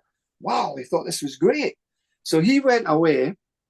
A few days later, he says, Malcolm, you'll never guess who's interested in funding your project. I went, who? He went, Steven Spielberg. I went, really? So Steven Spielberg showed an interest to put up the money to help build this trap. And it was the talk of Great Britain. The news went all over the world. Sadly, it never transpired.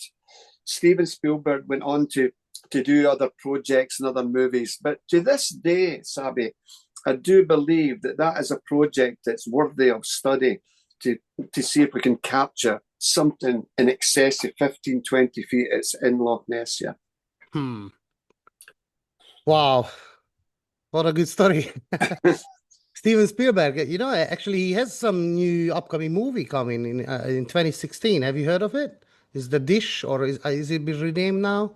I think it's I believe it's got something coming up next year. Yes, a movie about UFO disclosure or something. Is it? Yes, I think it was called The Dish, and now I think it renamed it to the Disclosure or something. So it's like, anyways, let's see what was that all about. Yeah. Looking forward to it. All right, thank you for that. Should we get to the next book? Actually, two books here. So UFO Case Files Scotland 1 and 2. Which case from these volumes do you personally find the most compelling or credible? You can talk about several ones. Just for the Hungarian. Yeah, I mean, well done. Thank you for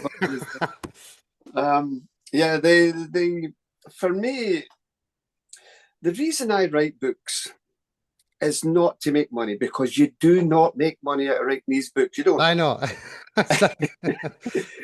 The only reason I do it is probably like yourself, is to get the stories out to the public so they can see what's happening in Scotland, see what's happening in your country, in Hungary, or wherever that may be. Get these stories out. So this is why when I give lectures, people come up to me and say, Malcolm, I've never told anybody about this, but I'm going to tell you. And they finally have the chance to tell me these stories. Yeah. Now, I do not want to take that story and lock it away in a filing cabinet. This story has to go in books. So some of the stories in the UFO Case Files of Scotland, volumes 1 and 2, we have two photographic cases, one at Craigluscar Reservoir near Dunfermline in central Scotland. Now, this chap, he had no interest in UFOs, and he's a photographer. He's also a painter. He paints. And he went out to this beautiful reservoir, lovely woodland and reservoir, the water, and it was gorgeous.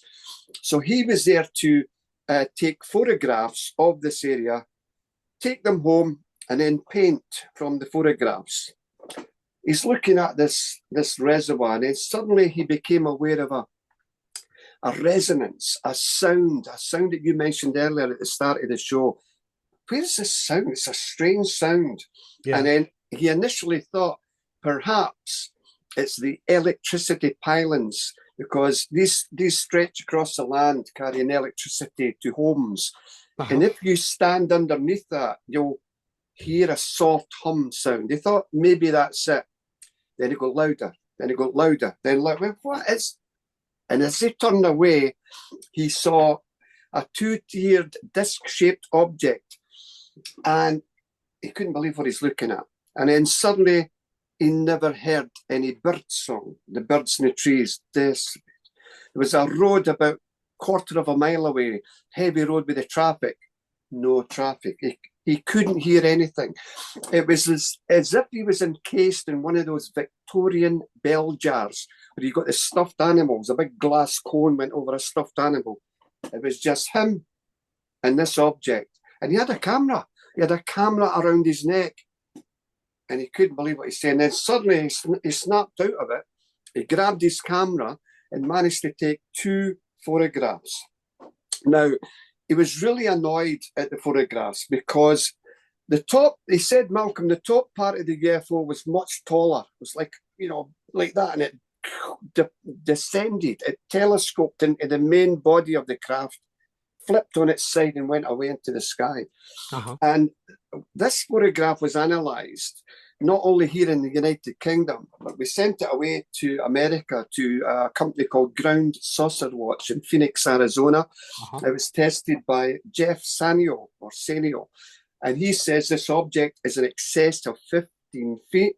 It's not a discus. It's not a clay pigeon plate. This clearly is a flying object. And with all research savvy, there were no aircraft in the vicinity. It wasn't a meteorological event or a weather balloon.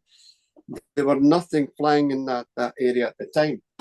Then there's another case in 1991. Back to this one, this is quite interesting. Sorry, because sure. I did hear that several other cases, like literally everything stops, like time stops. Yes. Or something like that, right? Like nothing moves anymore. You were walking along the banks of the River Mersey in Manchester, in Didsbury, where you live, with two of your children. Yes. And you saw what? We were walking along the banks, picking wildflowers. We saw this object come over our heads. It was this oval object, pinky orange, which landed down over a hill vertically. We ran up to see what it was. Our first thought was it was an aircraft on fire. We live quite near Manchester Airport. It was big? Oh, it was very big. It was 60 foot across. 60 foot across. When we saw this object hovering 2 foot off the ground, we just stared at it. We were transfixed, the three of us. We were just watching this object, and it just seemed to hover, and there was complete silence, no noise at all. And when you ran towards it, what was happening on the ground? Well, nothing as I thought, didn't the grass move or something? That's when we were running back. When you were running back? Yes. What happened? Yes. When we were running away from the object, the grass seemed to move at the side of us and at the front of us, sort of blowing about. What, to cut a sort of path for you, as it were? No, the grass was overgrown on the riverbank, but it seemed to be blowing over. And when you got home, what happened? What did you... Well, when we got home, we saw my husband, who then was on a shift, a 2:10 shift, and I said, "What are you doing home?" Because we'd gone out of the house at 7:30 in the evening, and obviously he was home. It was dark. We didn't realise until 18 months later that there was an hour missing out of our time. Oh, so you had a similar experience to Dorothy here? Yes. Yeah, lost time. Yes. And there was some effect on your skin, wasn't there? Yes, my eyes were burnt and scaly underneath my eyes. Now, you can't account for that. No, I can't account for that at all. It wasn't, well, it was evening, wasn't it? It wasn't sunny. I mean, it was dusk. It was dusk, 9 o'clock on an August evening. So it certainly in Manchester you wouldn't have got a suntan, would you? No, I don't think so. I hadn't been out that day. Now, sometime later, 18 months later, just to move this on a bit, you were persuaded to go and see a hypnotist. And you and your daughter, I gather, both gave that hypnotist an almost identical version of what had happened previously. That's correct. And when you recounted it to the hypnotist, under hypnosis, what did you tell him? Under hypnosis, I don't remember anything at all about the hypnosis, only what I have seen on videotape. Sure. I must stress this. You've seen yourself back. That's correct. And my only conscious memory of this object was seeing the object, it seemed to disappear and appear, and we ran away from it. Right. We saw it actually following on the tail of a plane going into Manchester Airport as we were nearing our home.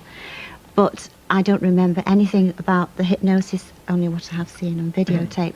And I find it very hard to accept what I actually said. Which was? Under hypnosis. Well, what was said was, I ran down the hill, the three of us ran down the hill. We thought we were running home.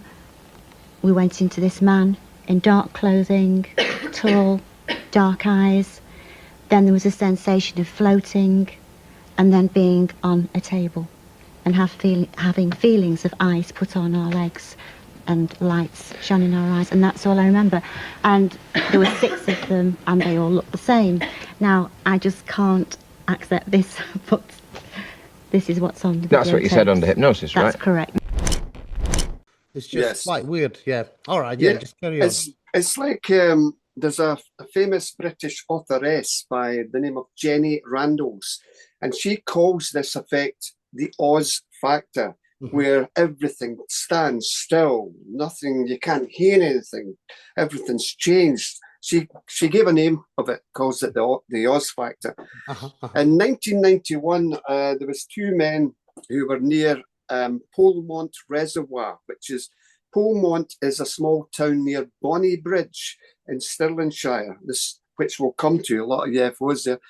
And they were taking some photographs of the British Petroleum plant, a massive big factory with big pipes burning off fossil fuels and flames and everything. They wanted to take a photograph of that at night, and it looked fantastic. So they're setting up the camera. And then he became aware of this red ball of light coming about 2 miles away in their direction. What is this? What is that? Is that an aircraft? Is it landing lights? What is it? It wasn't. There were no navigation lights, just a red ball of light traversing the sky. And it was about 200 feet above them. And it stopped. Then it started to descend onto their heads and they're like this, whoa, whoa. So you had to get the camera, and you had to bend over backwards to take a photograph. And what you see in the photograph is the underside of this object. It's a red object with a concave underside, and it's throwing off light all around it in a dark night sky. Now, skeptics have said, Malcolm, that could have been taken anywhere, and it could have been. We're dealing not only with witness testimony, but with the photograph as well. Now, I've said this many, many times before, and I'll say it on your show, Sabi. We're dealing with technology now. We're in the DreamWorks laboratory of Steven Spielberg, and anything can be manipulated onto screen to make it look like a UFO or a ghost or a lake monster. We're talking about AI technology. We're talking about apps on your phone. You can get a UFO and a family photograph or a birthday party, a UFO in the distance. That's fine. Thankfully, the same technology can be applied to unmask that and show it for what it is. It's just a stick-on. It's just a little something that's been put onto that photograph.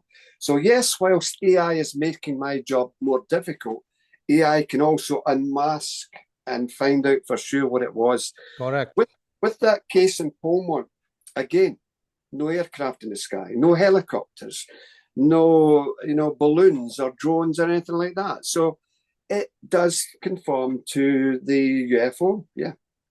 Yeah, especially with the old cases, it wasn't that easy to, to fake those photographs, like nowadays. So. Oh, yeah. So, yeah. All right. Any more, some juicy stories that you want to share? Well, again, I think there are a number of cases in these books, and one of which is, again, when, funnily enough, it was on the same day as I did my dive in the Loch Ness submarine, 1994. There was a gentleman who says, Malcolm, I'm using a torch to flash up into the night sky. I'm getting beams of light coming down. As soon as I do it, beams of light come down from a dark night sky. Would I like to come up and see this? Absolutely, absolutely. Now, before I tell the story on this, there was Warminster is a little town in Wiltshire in England, and that in the 1960s was a hotspot or a window area which seems to attract a higher concentration of UFO reports than anywhere else. Warminster in Wiltshire, a holiday town on a bank holiday weekend. Most of the people are here to enjoy the sunshine and the West Country's scenery.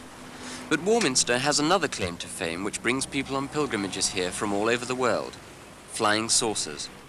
Most weekends the enthusiasts gather on the two hills that look down on Warminster to watch the flying saucers go by. But this weekend there's a bonus, a prediction that a flying saucer will actually land here. And as the crowds are gathering to witness this spectacular event, the man who put Warminster on the map as a flying saucer centre is getting ready too. He's a local journalist and author of 4 books on flying saucers, Arthur Shuttlewood. What sparked your interest in the first place? Well, simply the fact that I'm a news reporter in this area, and of course I have to report every item of news that comes in, and this was such extraordinary news, if true, of course, and so such reputable people were coming forward, such as the head postmaster of the town, a vicar, his wife, his 3 children, hospital physiotherapist, hospital matron, an army major who alleged that his car was virtually stopped dead at 40 miles an hour. These sorts of people have to be trusted, for their integrity, viewed from a reporting viewpoint. So I reported the stories. And what actually converted you into believing that these really were things from outer space? Well, simply the only thing that can convert one into a belief into these quote objects, unquote, and that's a visual experience oneself. Once one sees for oneself, that's it, and nothing will deter you from your absolute belief from then on. How many of these things would you say that you've now seen in total? I've seen an average, personally, and I'm not boasting, I assure you, of 2 per week in the last 7.5 years, so it's getting on for about 800. It's 10 years now since the first unidentified flying object was sighted at Warminster. So on this anniversary it wasn't surprising to come across a number of Britain's experts on UFOs, like Rex Dutter. He's confident there'll be a sighting, but sceptical about a landing tonight. There are many other places where sources now do a repetitive pattern. They keep coming back to the same district. Warminster is one such. Others are here. Wanstead, Kettering, Ormsk, they're in Scotland. There are lots of these places. And the new pattern sources have been cited now since 1947 in repeated patterns. And the new trend is repetition coming back to the same place. They've done terrific demonstrations, and there may well be a sighting. But I'll bet you anything you like, unfortunately, there won't be a landing. For the first hour, there was nothing to shake the skepticism of a firm unbeliever like myself. Then, suddenly, at 11:35, it all started to happen. Look at these! Quick! Quick, quick, quick! Look! Oh, yeah. There. Flashing. Yeah. Rex! You see them? Well, we've definitely just seen something, and I'm bound to say that I've got no explanation at all as to what it might have been. Unfortunately, it was too far away to be seen by our cameras, but it was quite high up in the sky, and what it consisted of was two lights bending over towards each other about that kind of angle, flashing on and off and disappearing away from the camera. And they were going like this, definitely not an aeroplane, quite certainly not an aeroplane. They were going like this for, I should think, about 15 seconds, and then quite suddenly, one of them exploded almost into a ball of fire, a blinding light, and then they just disappeared off slowly, flashing on and off again until they went out of sight completely. Now, I've no idea what that could have been. What do you reckon it was that we saw just then? I should think it was an actual surrounding of Warminster, the UFO, which is mainly seen over Warminster and surroundings. And that's what I would definitely put it down as. Can I ask somebody else, what exactly did you see? Well, I was flashing my torch on the hill over there. We were just up the road, and suddenly this thing arose from behind the hill, it's seen, and seemed to go along, these very bright lights. It flashed back first, it flashed back. We came down here and started flashing, and it flashed back once, I think, 2 times. Yeah, there was a very bright flash, yes, wasn't there? Like almost like a firework going off in the sky, wasn't there? Let me ask somebody else. What did you see, sir? 2 ascending lights, one beneath the other, going higher and higher. And then there was, as you say, like a photo flash, almost coming from one of them. And to me, that's nothing else. It is positively a UFO, or 2 UFOs, to be quite frank, 2 flying saucers, if you want to use that word. Was it a good one from your point of view? Yes, it was. I've been coming up here 3 years, and that's one of the best I've seen. And I haven't had a lot of positive sightings myself, but that, to me, is a positive sighting. I've seen satellites, thousands of them, pass over here. That was no satellite. Rex Dutter, we've had something for our money this evening. What do you reckon it was? Typical sighting. You would notice there were 2, and they were alternating. Sometimes one was brighter, sometimes the other. Intelligent operation, appealing mind to intelligent people. Then the intense brightness which came, and the alternation was random, yet significant. Now, that intense brightness, was it an answer to that signal? Possibly. Was it a time when they materialize intensely? Possibly. Because they appear and disappear, not go away. These are all seen so many times in so many places. And please, this is one occasion the BBC itself, by its own cameras, with its own crew, has seen 2. Congratulations. Our film camera was unable to record whatever it was we saw. But 2 still photographs were taken on a time exposure by a BBC man on a neighbouring hill. Are they flying saucers? Well, there were 100 people in Warminster this weekend who are convinced that they were. We have it in Gulf Breeze in Pensacola. We have it various Nullarbor Plains in Australia. I don't know if Hungary has a hot spot. Maybe it does. You can tell me. And so we went up to Altby. And all he did, getting back to the story. So there was a gentleman in Warminster, a local journalist, who did the same thing. He used a torch and he got beams of light coming down. So we use this approach on our sky watches. So at Altby, we jumped out of the car, we walked maybe about a quarter of a mile to a piece of countryside, a Scottish countryside. Beautiful starry night. You could see the Milky Way, not a cloud in the sky. And he says, Malcolm, this is all I do. I flash my torch. Within seconds of him saying that, I swear to God, hand on heart, this white column of light descended from a clear cloudless sky. And I've described it like a rope ladder of light, as if you had one of those flimsy rope ladders and you threw it over a wall and it comes down like that. And I was like this witness at Craiglusker Reservoir. I too had a camera around my neck, and I too was amazed at looking at this. And I too I didn't even have a chance to take a photograph because this object went whoop, sat for a few seconds and woof, screamed off into the sky and was gone. So I have no physical proof of that, other than what I saw with my own eyes. So I mean, that was really bizarre, and it's one of these things, Sabby, you're not going to forget. You're never going to forget. Also, in one of these books, UFO Case Files book, was when I was I gave a lecture down in Southport, I think it was, or near Blackpool in Lancashire, in England. And we had finished the conference and we went out to the Blackpool Beach. It was Blackpool Beach. And we're just looking at the sky.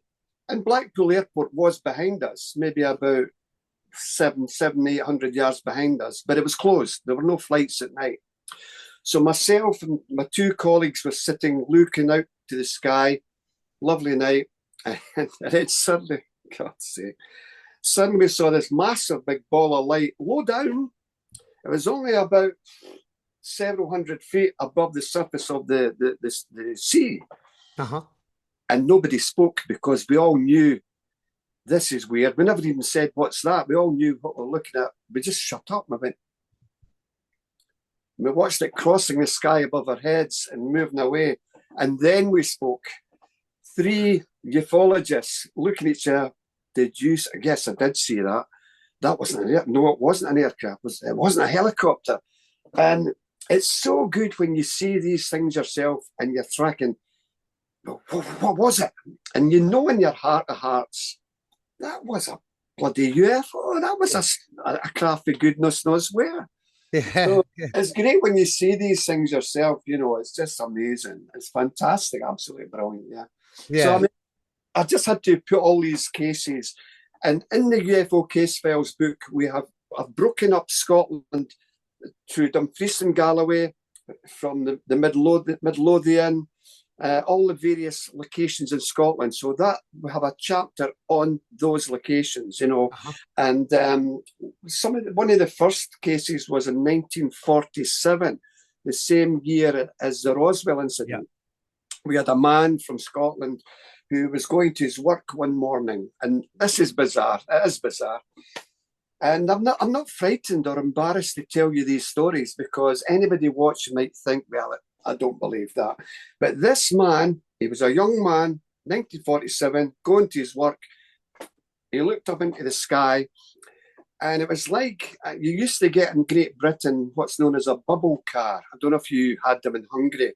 It was like a big bubble cone where the person sat behind. Yeah, he saw that in the sky, and were 2 strange-looking people in this craft in the sky, and he knew even then in 1947 this is not an aircraft or a helicopter. And these guys were looking down towards the startled man in the street, and then suddenly, like most of these sightings, it just took off and was gone within a matter of seconds. So when I do these talks and you get people speaking to you, like I said before, you got to get these stories out into these books, because there may be somebody somewhere in Great Britain will go, I saw the very same thing. And it's like a jigsaw, Sabby. It's like you're putting all the pieces of the ufological jigsaw together. I just need one more piece. That's the piece I need. And that makes sense now.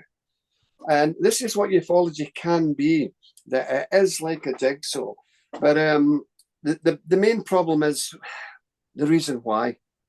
What's going on here? And maybe when we come to the end of the show, I'd love to give you what I think is going on, my speculations. So we'll get to that, Quick question, because you have done a lot of research, so it's outside of Scotland as well, and you lived in UK or England, but there's another one from Wales, the Broadhaven. You actually nearly touched on before, the 77. Is it 77, right? The Broadhaven. That's correct, yeah.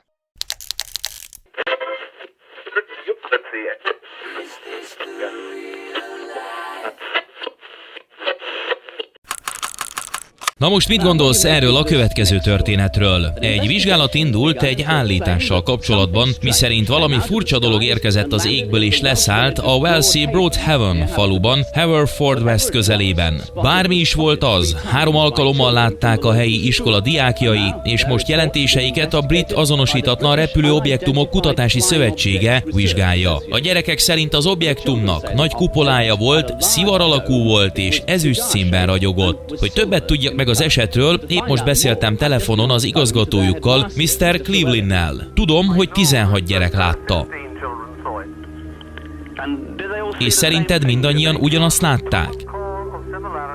Az összes beszámolóban volt egy közös hasonlóság. Megkértem őket, hogy rajzolják le és írják le, amit láttak, és hiszel nekik. Hiszem, hogy láttak valamit, ami nem megszokott abban a környezetben, ahol észlelték. De hogy helyesen értelmezték-e, amit láttak, azt nem tudnám megmondani. Nos, láttam az űrhajót, de nem láttam az embert. Az űrhajó szivar alakú volt egy kupolával a tetején. A tetején sárgás, narancssárgától vörösig változó fény villogott. Mennyire láttad tisztán? Nos, nem láttam az arcát, mert túl messze volt. Azt mondod, hogy embert is láttál? A barátom Filip éppen próbált átkelni a patakon, én pedig a bokrok és a fák teteje felé néztem. Aztán hirtelen egy ezüstös, szivar alakú tárgy bukkant fel a bokrok mögül, mintha felszállni próbálna, majd újra eltűnt. Biztos vagy benne, hogy nem egyszerűen egy helikopter vagy egy repülőgép volt a közeli repülőtérről? Egy helikopter ott leszállhatna, de az magánterület, és ha ott landolnának, büntető eljárás indulhatna ellenük. Az egyetlen, ami oda beférne, egy Harrier vadászgép lenne. Megijedtél akkor? Igen.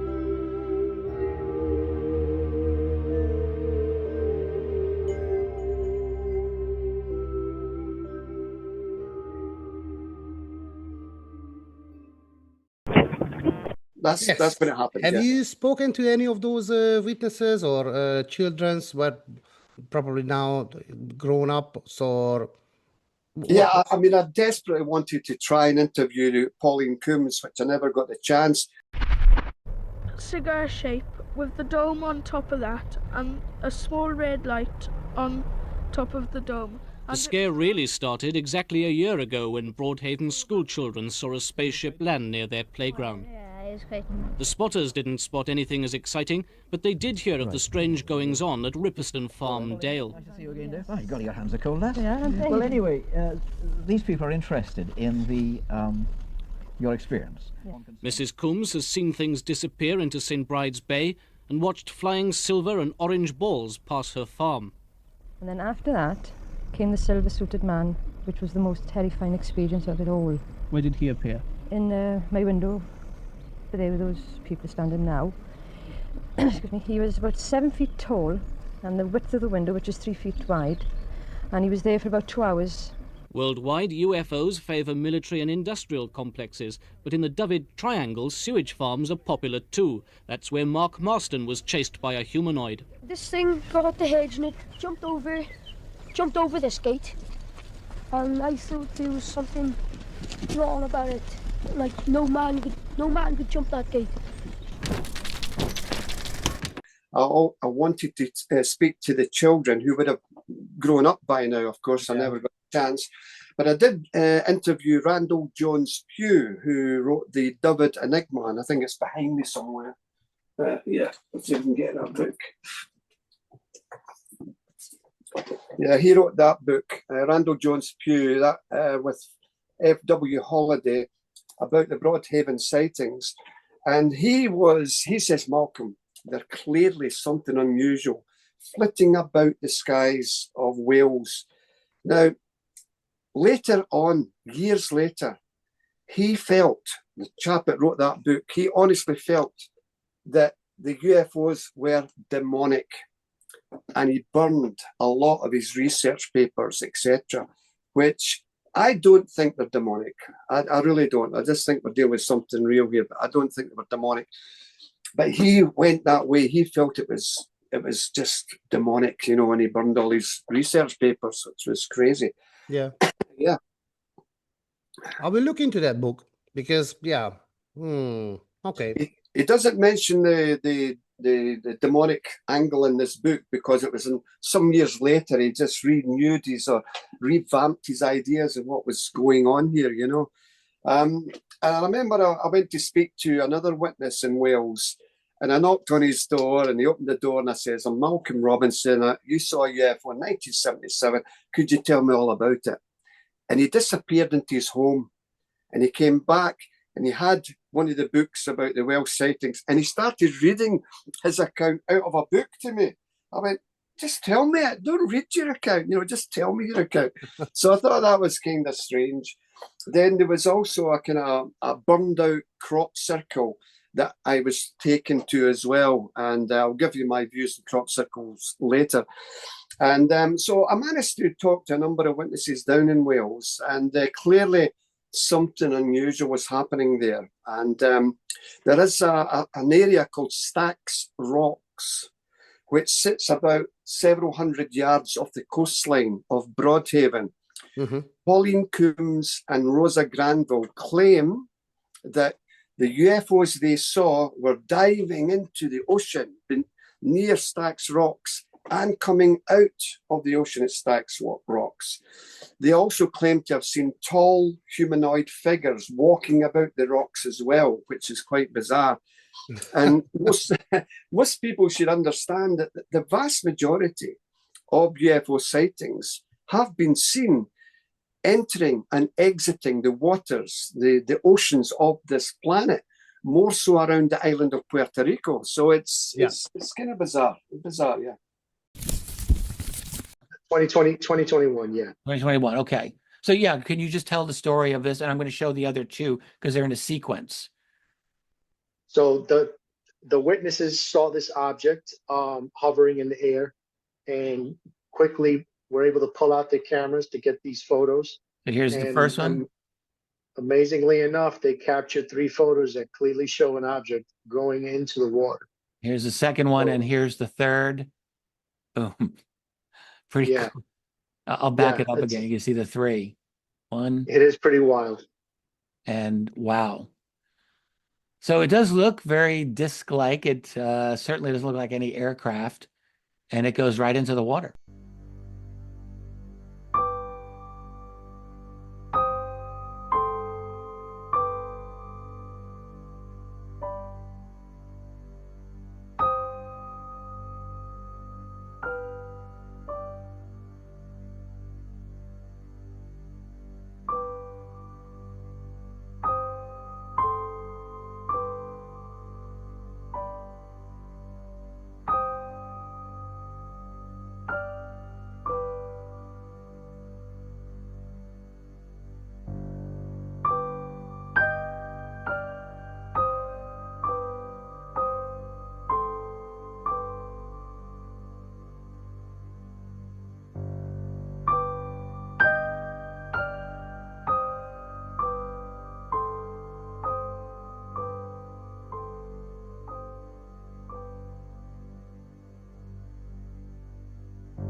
photograph this book in it.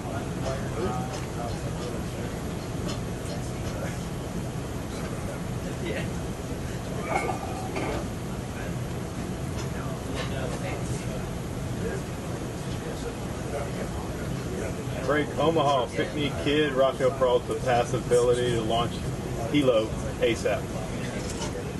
Splash to get bearing range. Sure. You got 2 winds, 30 knots. Keep going, bro. Let's go down. You're making 10, so we could probably bring that 35 relative speed. Sir. Yeah, that brings it down. We got a lot of white water out there, some 6-foot swells. Whoa, it's getting close. Yeah, we have 31 knots sustained wind, topside, gust of 40. Whoa, splashed. Mark bearing and range. Yes. All right. Thank you. Okay. So let's move on to the next one. So this book is the about the poltergeist activity. So Scotland's biggest poltergeist case, the Socky poltergeist. Is that the right way to pronounce it? You are the first person that's pronounced it properly, and you're All from right. Hungary as well. That's amazing. Yes. Thank you. This is a massive, massive case, and I'll try and be very brief. It is Scotland's biggest poltergeist case. Nothing comes near it. Now, picture the scene. It's 1960. 11-year-old Virginia Campbell has been told by her parents, we're moving from Moville in County Donegal in Ireland. We're going over to Scotland. I don't want to go. I don't want to go. She didn't want to go. Like anything else in life, once your parents have told you, you got to do it. So she was leaving her little dog Toby behind. She was leaving her school friends behind, and they went over to live in Socky. About a week after they're there, she was in a single bed, and her cousin Margaret was in another single bed, and they heard scratching noises and footsteps walking along the linoleum floor. Nobody was there. Banging noises. They jumped out of their bed, ran down the stairs, and as they were running down the stairs, there was a sound of a heavy thump, thump, thump coming down the stairs behind them. So the parents thought, oh, the silly kids making up nonsense. Get up this stair, get back to your room. Took them back to their room, and the parents saw the headboard vibrating. Then on all that week, strange things happened. The father went into the bathroom and saw his shaving brush floating out of the bathroom towards him. Those shaving brushes you got in the 1960s with the bristles, you know, yeah, you went like that. It was meeting him, and then it just fell to the floor. There was a clock came off a unit and fell to the floor. There was a sewing machine. It wasn't plugged in. Started working away itself. Then some of the visitors to the house were slapped by nothing. It got so bad, Sabi, that they had to call in the local clergy. The Reverend Mr. Lund attended, a churchman, attended the family home, and he saw strange things himself. Then they called in the doctors, the local GPs, and one of the doctors said that Virginia was lying in her bed, lying prone like that, and suddenly her bed covers, the top bed cover, started to go like that. It was as if you had a stone and you threw it into a quiet mill pond, those concentric ripples. Once you throw a stone into water, our bed covers were going like that. Then there was a tall linen chest, which was at the wall of the bedroom. Inside this linen chest was duvets, was pillows, etc. That came away from the wall, across the linoleum floor, and then went back again in front of this doctor. Then it was as if two men either side of this linen chest and got the lid of it and were flapping it up and down. Nobody was near it. Nobody was near this. This was in front of not just the doctor, but the minister as well. But that's like a heavy object, right? Yeah, it's a heavy, big cabinet, like a long, slender cabinet that held extra pillows and sheets, etc. And the lid of this cabinet was going up and down. The phrase adolescent girl may be important here, but we'll hold it over until later.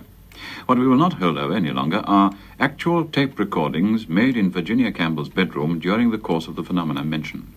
Dr. Logan recorded these, and it is through his courtesy that we're now able to present them.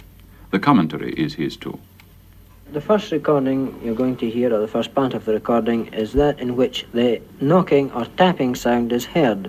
This knocking and tapping was quite typical of the type of sounds heard during the nights in which the phenomena were present, and they really are self-explanatory. I would like to state here that I satisfied myself that there was no possible outside source causing these sounds.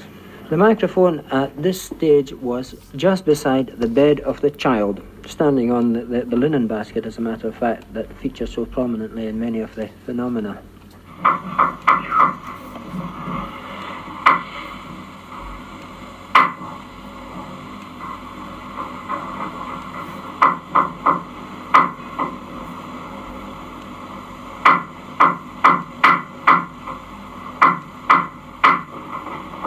The sound appeared to come from somewhere in the region of the bed at that stage where Virginia was lying. I couldn't localize it. I looked under the bed, I stood at both ends of the bed, I stood at either side of the bed, but I couldn't definitely pinpoint an exact source for the location of the sound.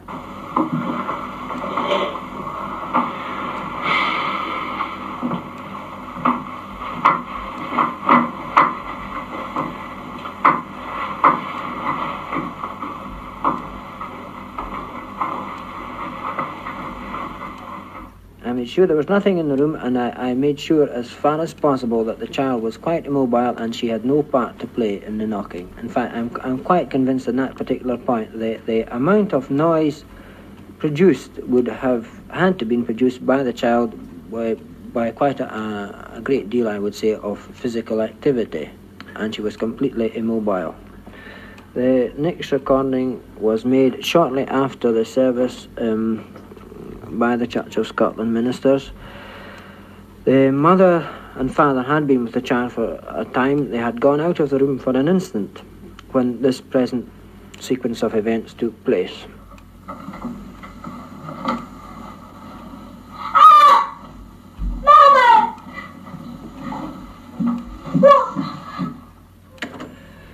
What actually happened there was that the lid of the linen basket had risen up its full height and remained there until after the mother and father came in the room, and I personally saw it and replaced it in its normal position. Now, I must point out at this stage the microphone had been moved to a point up on the wardrobe, on the top of the wardrobe, just behind the door. Most of the manifestations were designed to attract the attention of people, although at this particular instance there was no one in the room when something visible did happen, but the child's reaction was sufficient to attract the attention of everyone in the house. The microphone for this recording was placed on top of the wardrobe just behind the door. Dr. Nisbet had just left and was going down the stairs when the following sawing noise was heard. You'll hear the clock chiming in the background. The time was 10 o'clock, but you'll only hear the end of the chimes.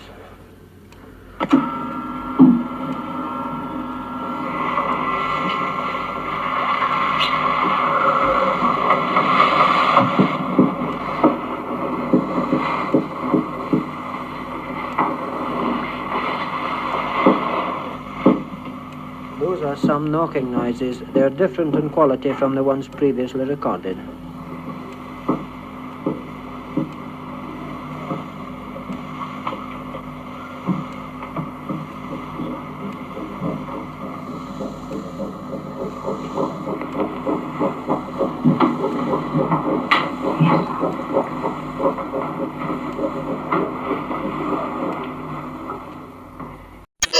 So they moved little Virginia to another home several miles away.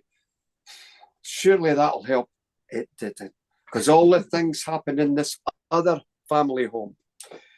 It gets even worse, because when they took the little girl to school, it happened at school as well. So At 1960 in Scotland, there were about 30 or 40 pupils in a class, and the teacher had given them an essay to do, you know, a piece of work to do. So all the little children had their heads over their jotters, over their work, and they were writing away, apart from one little girl, and that was Virginia. She had her forearms on her desk lid. And the teacher says, Virginia, stop that. What are you doing? Stop it. And as soon as Virginia lifted her forearms off, the desk lid went up and down like that. And then next to her, there was another desk, a school desk. Nobody was sitting at it. It rose right up into the air and fell back down again. And then on another occasion, and I've interviewed the teacher, Sabi, I interviewed her. Wow. She says, Malcolm, I'll never forget the day that Virginia approached my desk and put her work down on my desk.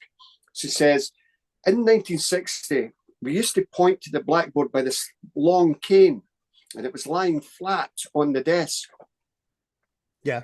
Started to vibrate on the desk, and then it stood up vertically on the desk and thump, thump, thump, thump, thump on the desk.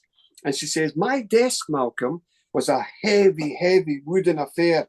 And it rose up several centimetres from the floor and spun down round slowly, whereas my stomach was in the long part of the desk. It had revolved right around, and now my stomach is in the narrow part of the desk. And at that point, a vase of flowers came off a table and smashed into the wall. And so that you can imagine the kids were going, screaming. All the children screaming. I've never seen the likes of this. So she went to the classroom door and she says, okay, children, let's go out. She says, Malcolm, I couldn't open the door. It was as if there was an invisible big man on the other side of the door holding it back and they're not getting out. Oh, it must be windy today, the teacher said to the classroom. And then suddenly the door was released and all the kids fell out. And it's one of these cases, you know, I've interviewed a number of classmates. They're older now. They were there. They says, Malcolm, we were there. We saw this, you know. And I honestly, people say, well, Malcolm, what do you think caused? What is a poltergeist, you know? And I'll tell you what it's not.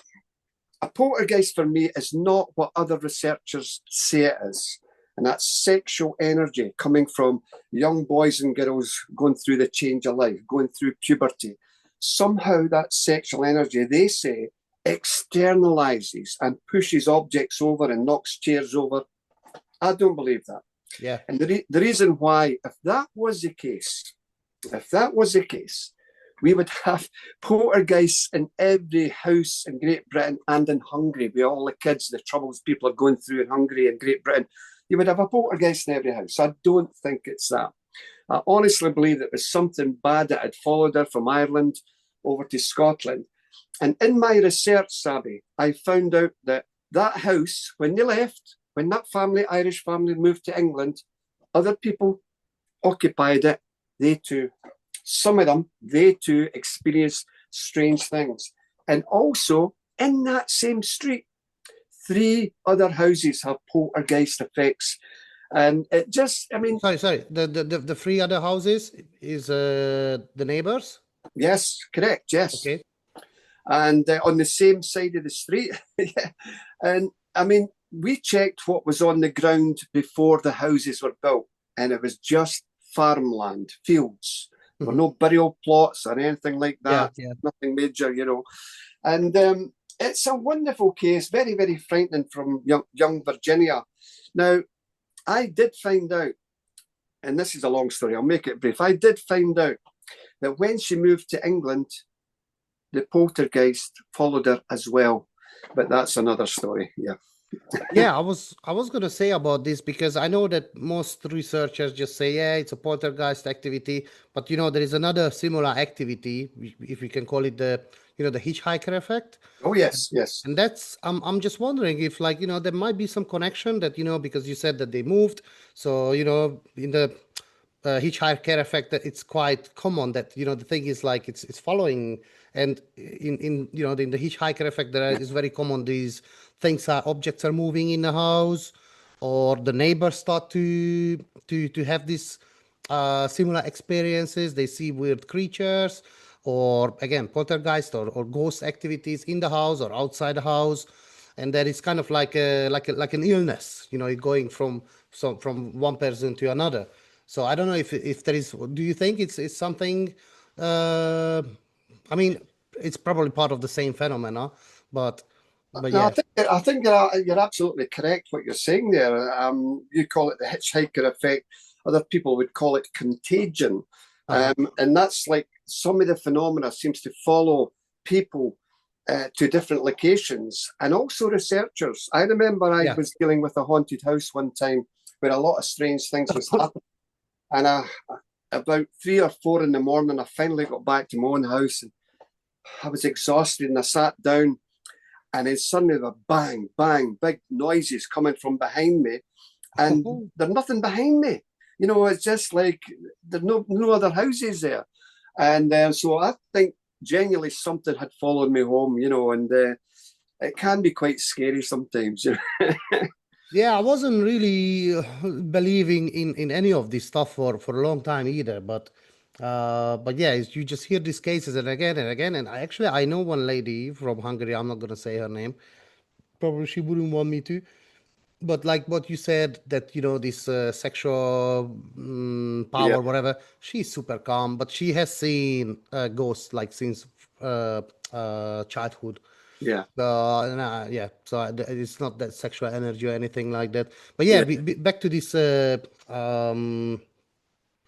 hitchhiker effect. I think are you aware of the George Knapp story when he went to visit the Skinwalker Ranch, and he was talking about other researchers as well, and they were bringing the phenomena to home, and you know, their wife seen it and the neighbors, and it's like, what is oh, all right. Anyways, yes. Skinwalker Ranch, what a place that is. I'd love to be there. I'd love to go there and research that. Oh man, what a place.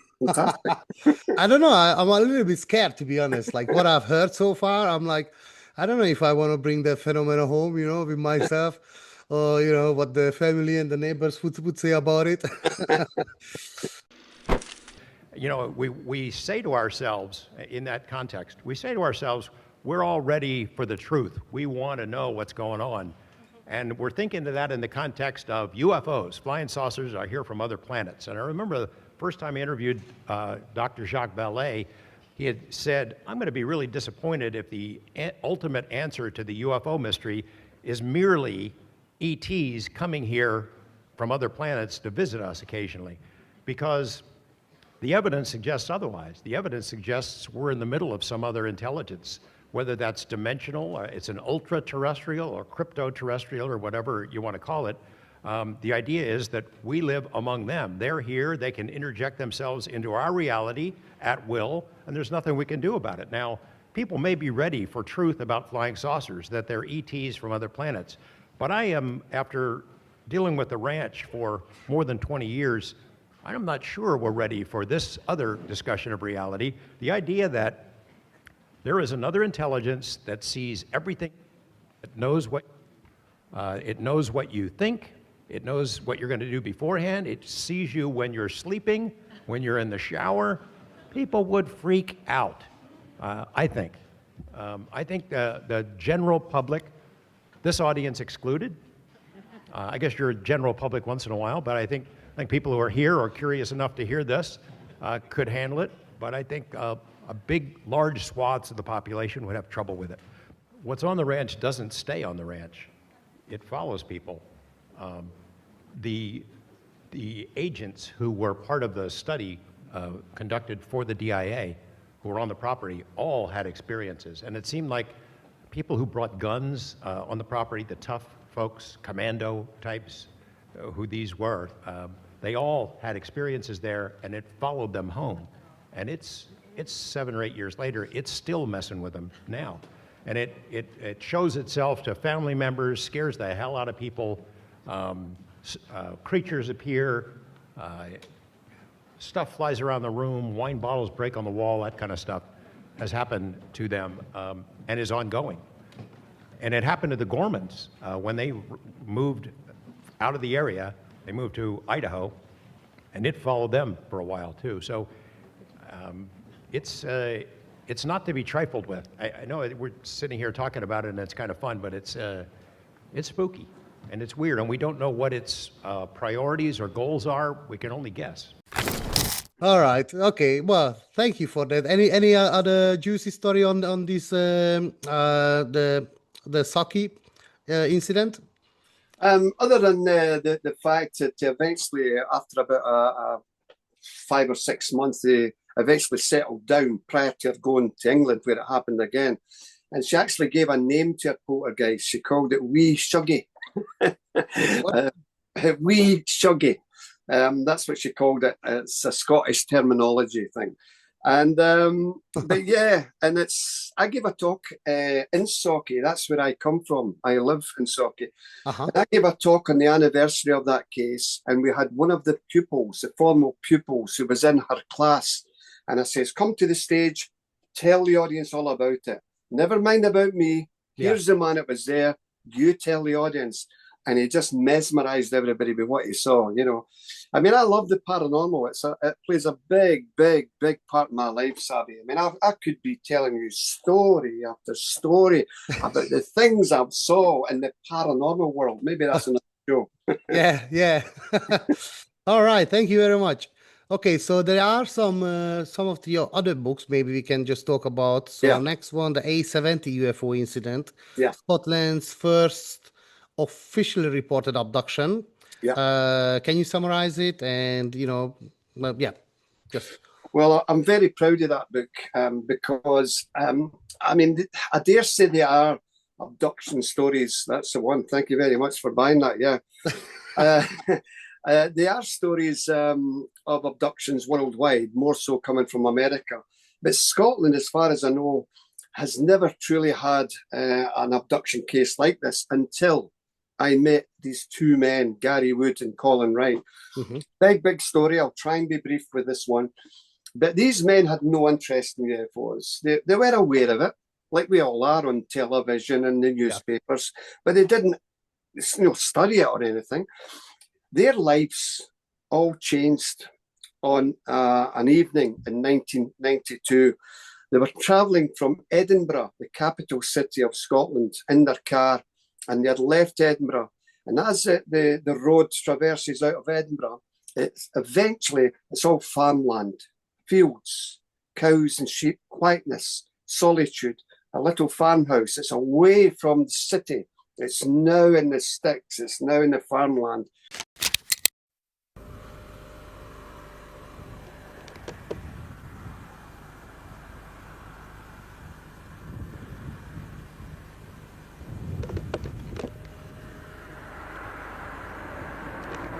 This is a bend that we were driving round at the time of the incident.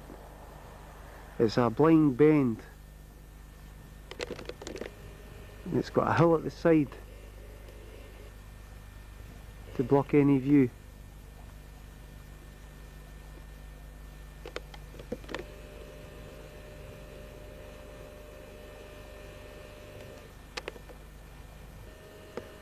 On the other side of the road there's a field. Loads of farm animals, a small burning trees.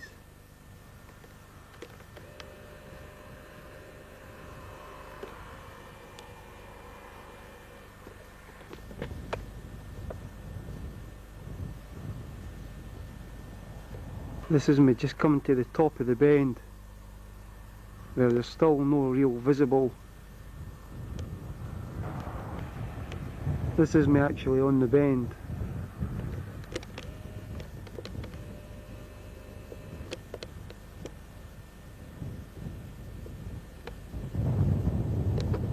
This is me round the bend, and this is where the incident took place.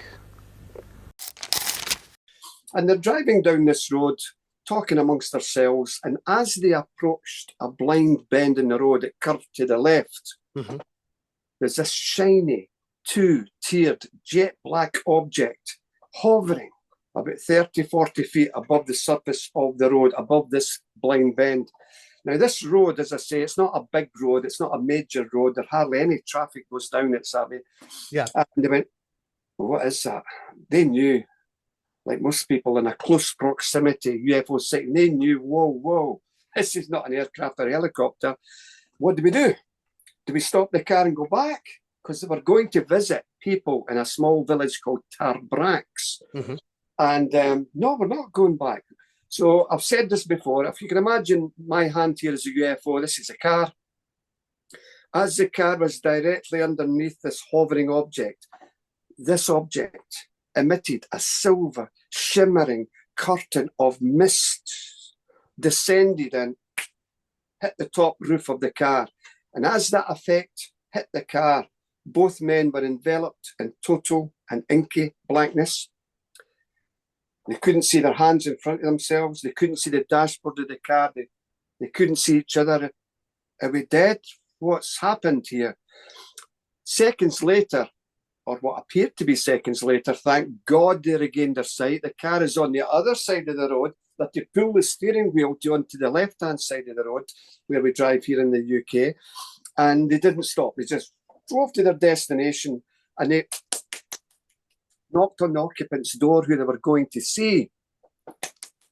No answer.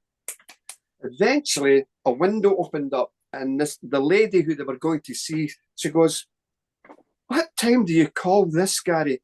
You're an hour and a half late. Where have you been?" They were an hour and a half late, Sabby. The journey should only have taken 30 minutes, and they were way over that.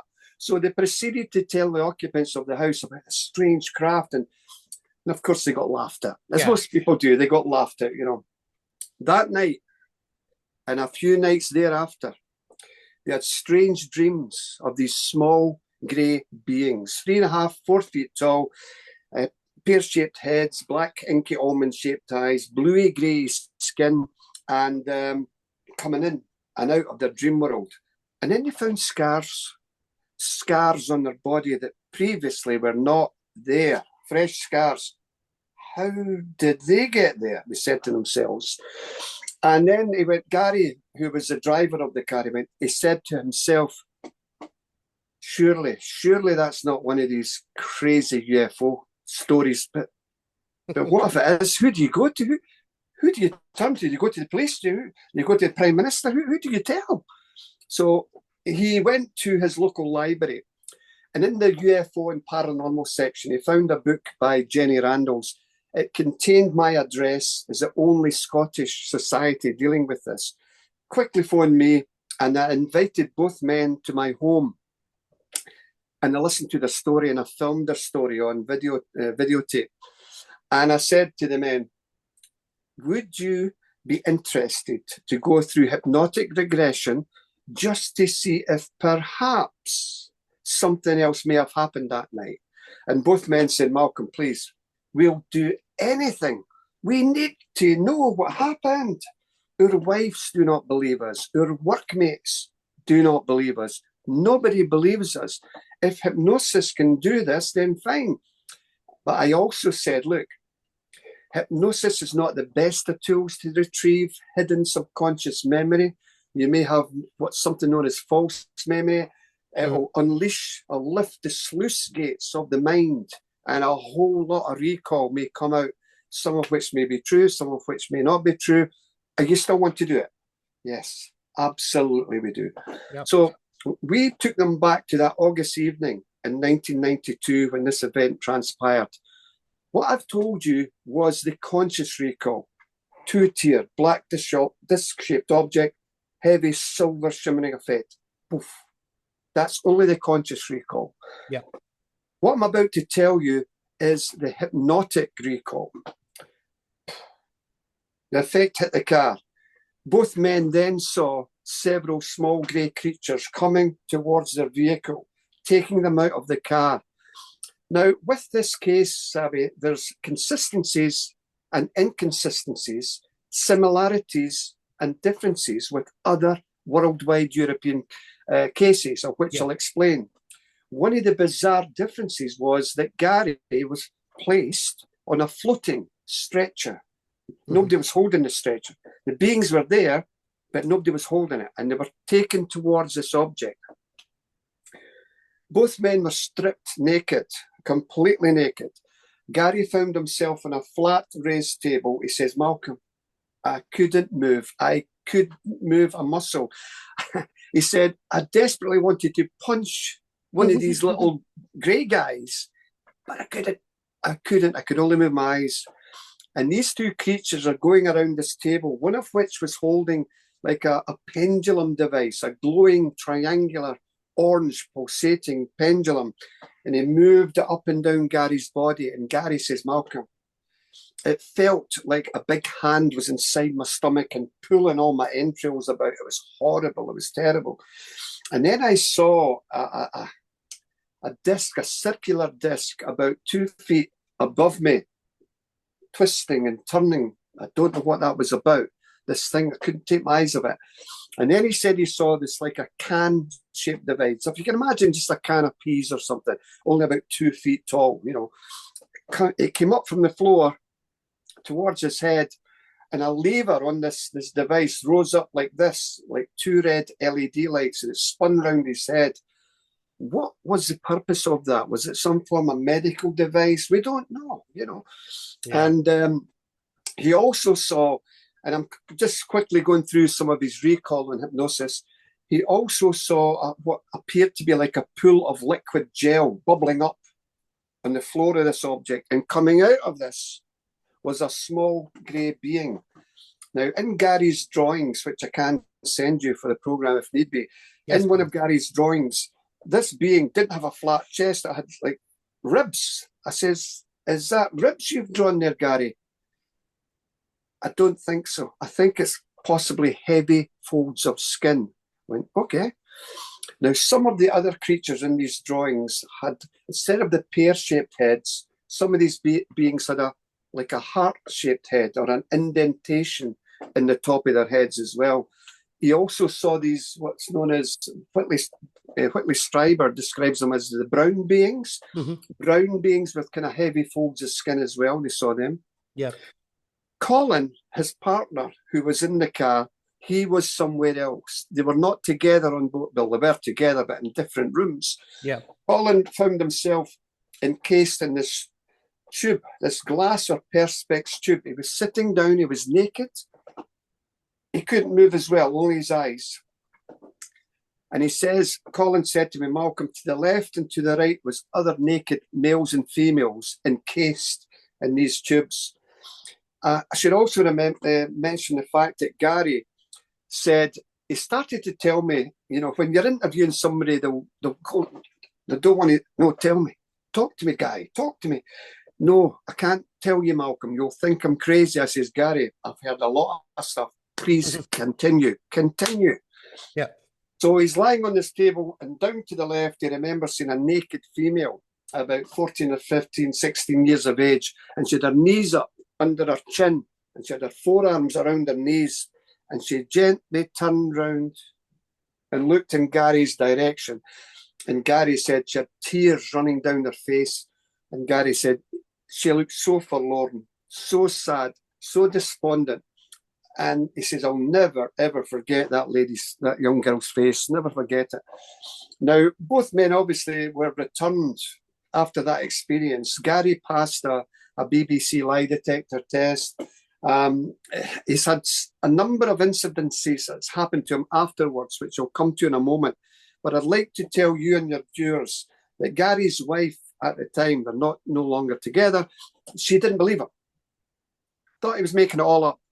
Then one night I received a telephone call from his wife, and she says, Malcolm, last night I was lying in my bed, I was reading a book, Gary was sleeping beside me, I was reading a book, closed the book, put it on the bedside table, switched the bedside light off, the room was enveloped in darkness, and about 30 seconds later, small childlike hands grasped my ankles and pulled me down the bed.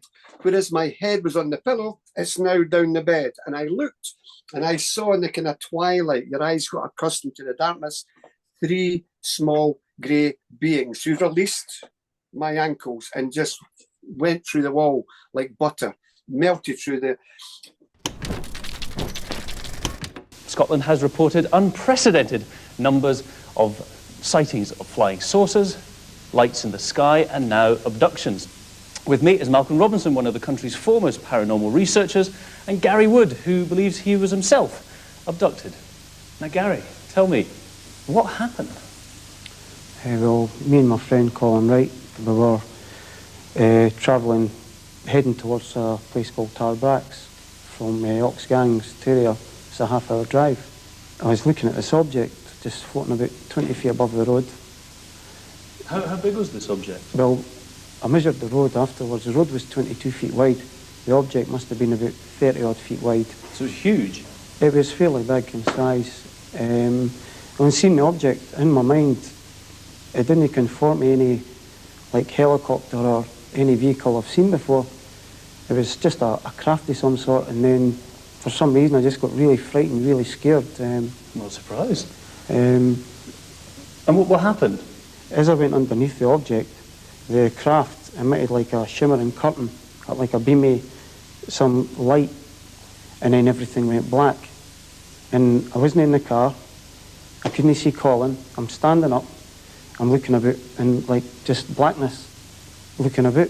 This went on about 10-15 seconds, and I thought, okay, am I dead? And then what happened after that? Then after that, I'm in the car, and the back end of the car's shunting out, and it's heading right across the road up towards the embankment. So you went into a skid, and then, I mean, how long did all that take? Initially, I thought it took 15 seconds. The time where I entered, saw the craft going into it, this like blackness with a shimmering curtain and that, and then on the road again. When I got to my destination, I actually got there about 1:45 in the morning. So that was like 2 hours after you an hour odd, so I'm not particularly absolutely certain on the exact time. Okay, well, Malcolm, I mean, you've investigated a number of weird happenings, unexplained happenings. Yeah. Is this a typical story?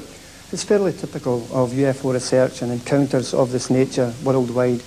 You know, they do not always happen in Scotland. They happen in Venezuela, Paraguay, America, Canada. It's very, very similar to other cases that I'm aware of, yes. But Scotland does appear to be reporting hundreds of weird incidents that you can't really explain. Yeah, I've noticed in my research there is a wealth of UFO reports. Over the past 7 years, Scotland has been gripped in this UFO fever, if you want to call it that. But clearly there is something very, very unusual occurring in the skies of Scotland which do not conform to conventional type aircraft or helicopters. A couple of years after the main event, Gary was driving to see a family friend with his 2 young sons in the background. And as they're driving down this road, suddenly it was like a massive big ball of light hit the bonnet of the car, came through the glass windscreen of the car and enveloped the whole of the interior of the car, enveloping Gary, enveloping his 2 young sons. His young sons were screaming out in distress, Dad, what's going on here? And Gary went, no, not again, not to my children, no. But thankfully, that only lasted a few seconds. No hypnosis was used. Yes, that's what I was going to say. That was there because there might have been a longer experience. Was there any missing time, anything? No? Not as far as we know with that one. And this next story is part of the whole thing because it sounds bizarre. You may think it's strange, but I will tell you these things because this is what these witnesses tell me. Same guy, Gary Wood. He woke up one night because he felt an uneasiness in his room. Something wasn't right. He woke up and he saw at the foot of his bed one of these small grey beings. And he says, this is my house. This is my domain. You are not getting away. He pulled the covers back, jumped out of bed, ran towards this grey being, and he did manage to punch him on his pointed chin. This being, whatever it may be, fell backwards. And then suddenly it stood up and rushed towards Gary, and an explosion of light. Gary says, suddenly this thing rushed towards me. I just saw a massive bright light, and I woke up on the bedroom floor the following morning. So hold on. So was it a dream? No, absolutely not. He says, Malcolm, it wasn't a dream. I says, are you sure? Could it not have been a dream, Gary? Tell the truth. I went, Malcolm, I honestly don't think it was a dream, a lucid dream, an astral projection, or out-of-body experiences. I was lucid. I was aware. I woke up because something didn't seem right in this room, and I saw this little guy there. And I don't know of any other stories of anybody doing this. Getting back to the main event, sorry, I mentioned about the differences and the similarities. Yeah. These small grey beings had red, blue, and green, like perforations under their black eyes. If you can imagine a fish's gills, the gills on its side, it was similar to that, And so that was quite bizarre. It's certainly Scotland's biggest case of its kind, and it's very similar to other European and worldwide events, but it also has its differences as well. Very big case. Yeah, they're all like, I know like hundreds now, but yeah, they all have similarities, but they all have their own little weird thing. But then that little weird part, it does pop up in some other cases here and there. Oh yeah. It's like it's just it's just. There was a case when I lived in England, Sabi. I was dealing with a chap, and he said a few years ago he was a student and he was living in student accommodation in one of the student flats in a university in London, and he woke up and he saw this small grey being with a thin pencil-like device which it inserted just below his rib cage. He said the pain was incredible and I couldn't move, Malcolm. And he's telling me this, And then suddenly it released this needle-like effect and hit two, wobbled and went blended through the wall. And this, that is very similar to what Gary Wood's wife had said to me, that they blended through the wall. So that's, again, another instance of these things. They can materialize through brick, through glass, through whatever. Walls. Well, yes, so they have the capacity to penetrate. So is it a dimensional thing? Is it changing the molecules, people's makeup? Who knows? Yeah, just with some of these cases now we discussed, because last time, for example, I've talked to Preston and I tried to get out of him, like, how much percentage we're talking about that are actually, maybe not necessarily friendly, and, there are many cases. He was, I would say, extremely, generous, with the intentions of these ETs, maybe just the gray aliens, but because, they do break up relationships, in the end, when you talk about it, you lose your job, everyone laughs at you. You have issues, or you're not going to tell anyone, so it's stuck with you for kind of forever, and there are probably hundreds of thousands of people out there, like, just a wild guess, that, they have this issue and, it does affect them, in several different ways. And, when you see this other lady, sometimes, you do have a feeling like, if you see someone is crying, you can't move your body, that's not a good thing, whatever what they do. Maybe if it's for the better good, as either way, it's and yes, so there are some things that maybe we just don't understand. But yeah, what's your take on that? Like, how, now I'm gonna give you this question, like are they really friendly, or is it for their own agenda? Is there something that maybe is for us and for a greater good for humankind or humanity, or what's your take on this, please? It's a big question, that Sabi. Obviously I can only give you my speculation. You could speak to Preston, you could speak to a number of different researchers, and they may give you a different interpretation. Yeah. I'm not happy at all about what's going on with these UFO abductions. They are taking people from the comfort of their own homes, their own cars, etc., and they are subjected to some clinical examination which they didn't ask for, they didn't want. Now, why is this? I spoke to a female abductee, and she says, Malcolm, I was taken again on board this craft, and I was shown a hideous, half-human, half-alien hybrid child with straggly hair. It was a monstrosity. And this alien that was holding us telepathically said to this lady, this belongs to you. And so she says, You know, what's going on here? Mm. As I say, they're taking people from the comfort of their own homes. There clearly is an agenda there. There absolutely is an agenda. But what that agenda is, I don't know.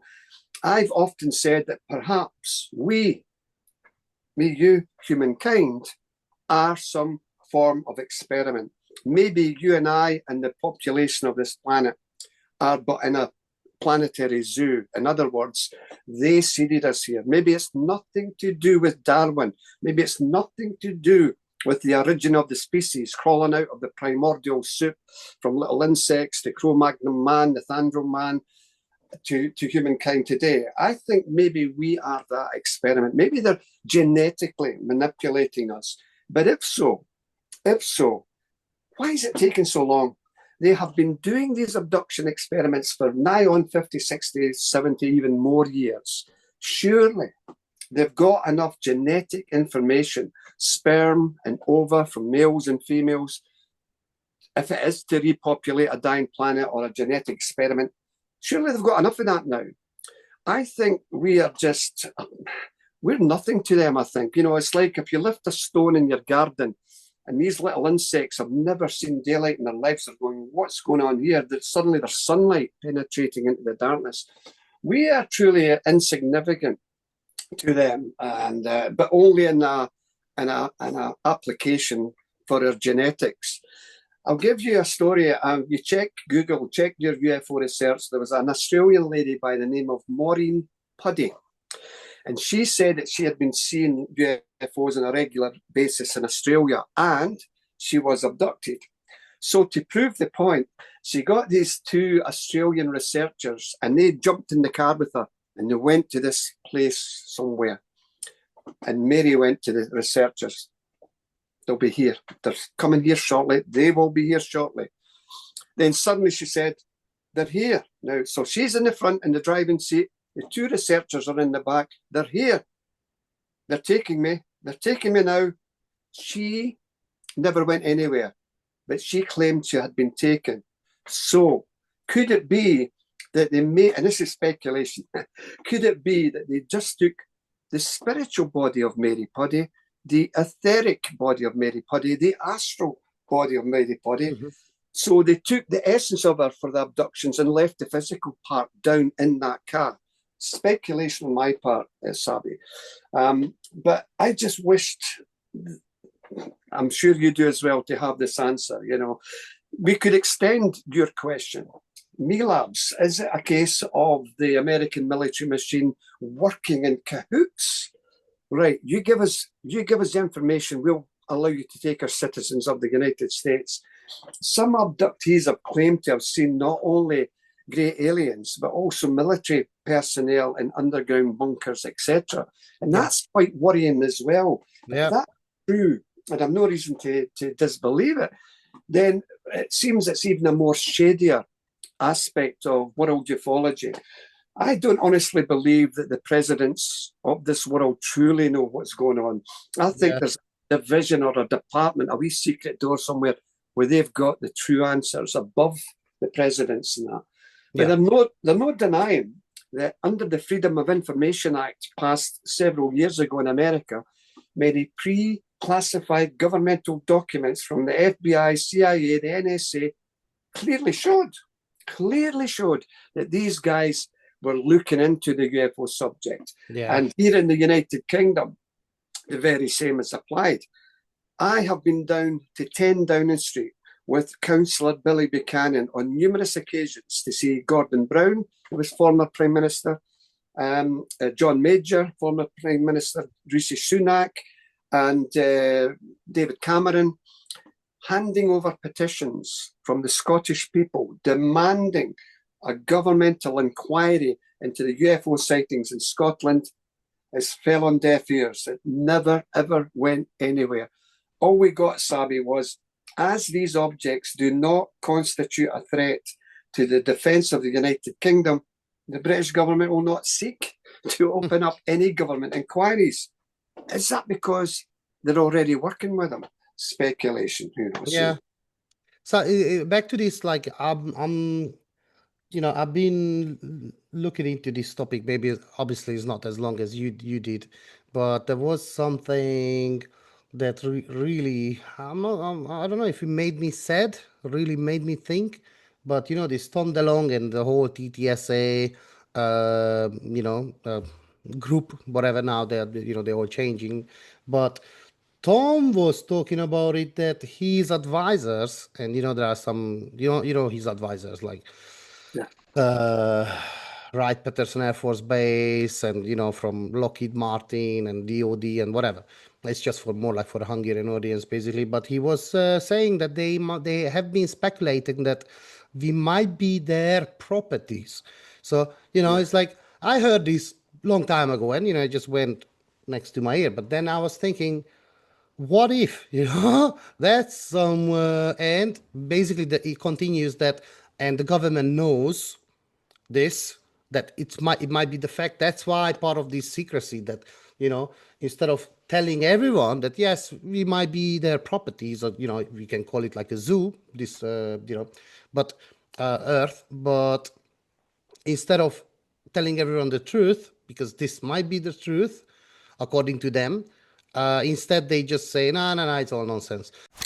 Az UFO-k Tom DeLonge szerint nagyon furcsák és zavarba ejtőek, és ha igazak, akkor kihívást jelentenek a valóságunk felfogásában. Néhány olyan ember, aki Tom körül van, és akik részt vesznek az UFO nyilvánosságra hozatalban, John Podesta, Bill Clinton kabinetfőnöke és Obama vezető tanácsadója, Robert F. Weiss, a Lockheed Martin Skunk Works ügyvezető alelnöke és vezérigazgatója, Michael G. Carey vezérőrnagy, aki a Wright-Patterson légibázis parancsnokának különleges tanácsadója, Neil McCaslin vezérőrnagy, aki a Wright-Patterson légibázis külföldi technológiai visszafejtő laboratóriumának volt vezetője, Chris Mellon, a Védelmi Minisztérium hírszerzési helyettes államtitkára, Steve Justice, a Lockheed Martin Skunk Works programigazgatója, és Louis Elizondo, aki a Pentagon UFO-kat vizsgáló programját vezette. 2016-ban és 2017-ben Tom DeLonge több podcastben és interjút adott, amelyeken arról beszélt, hogy mi állhat az UFO-k mögött, és fontos megjegyezni, hogy Tom ezeket az interjúkat azután adta,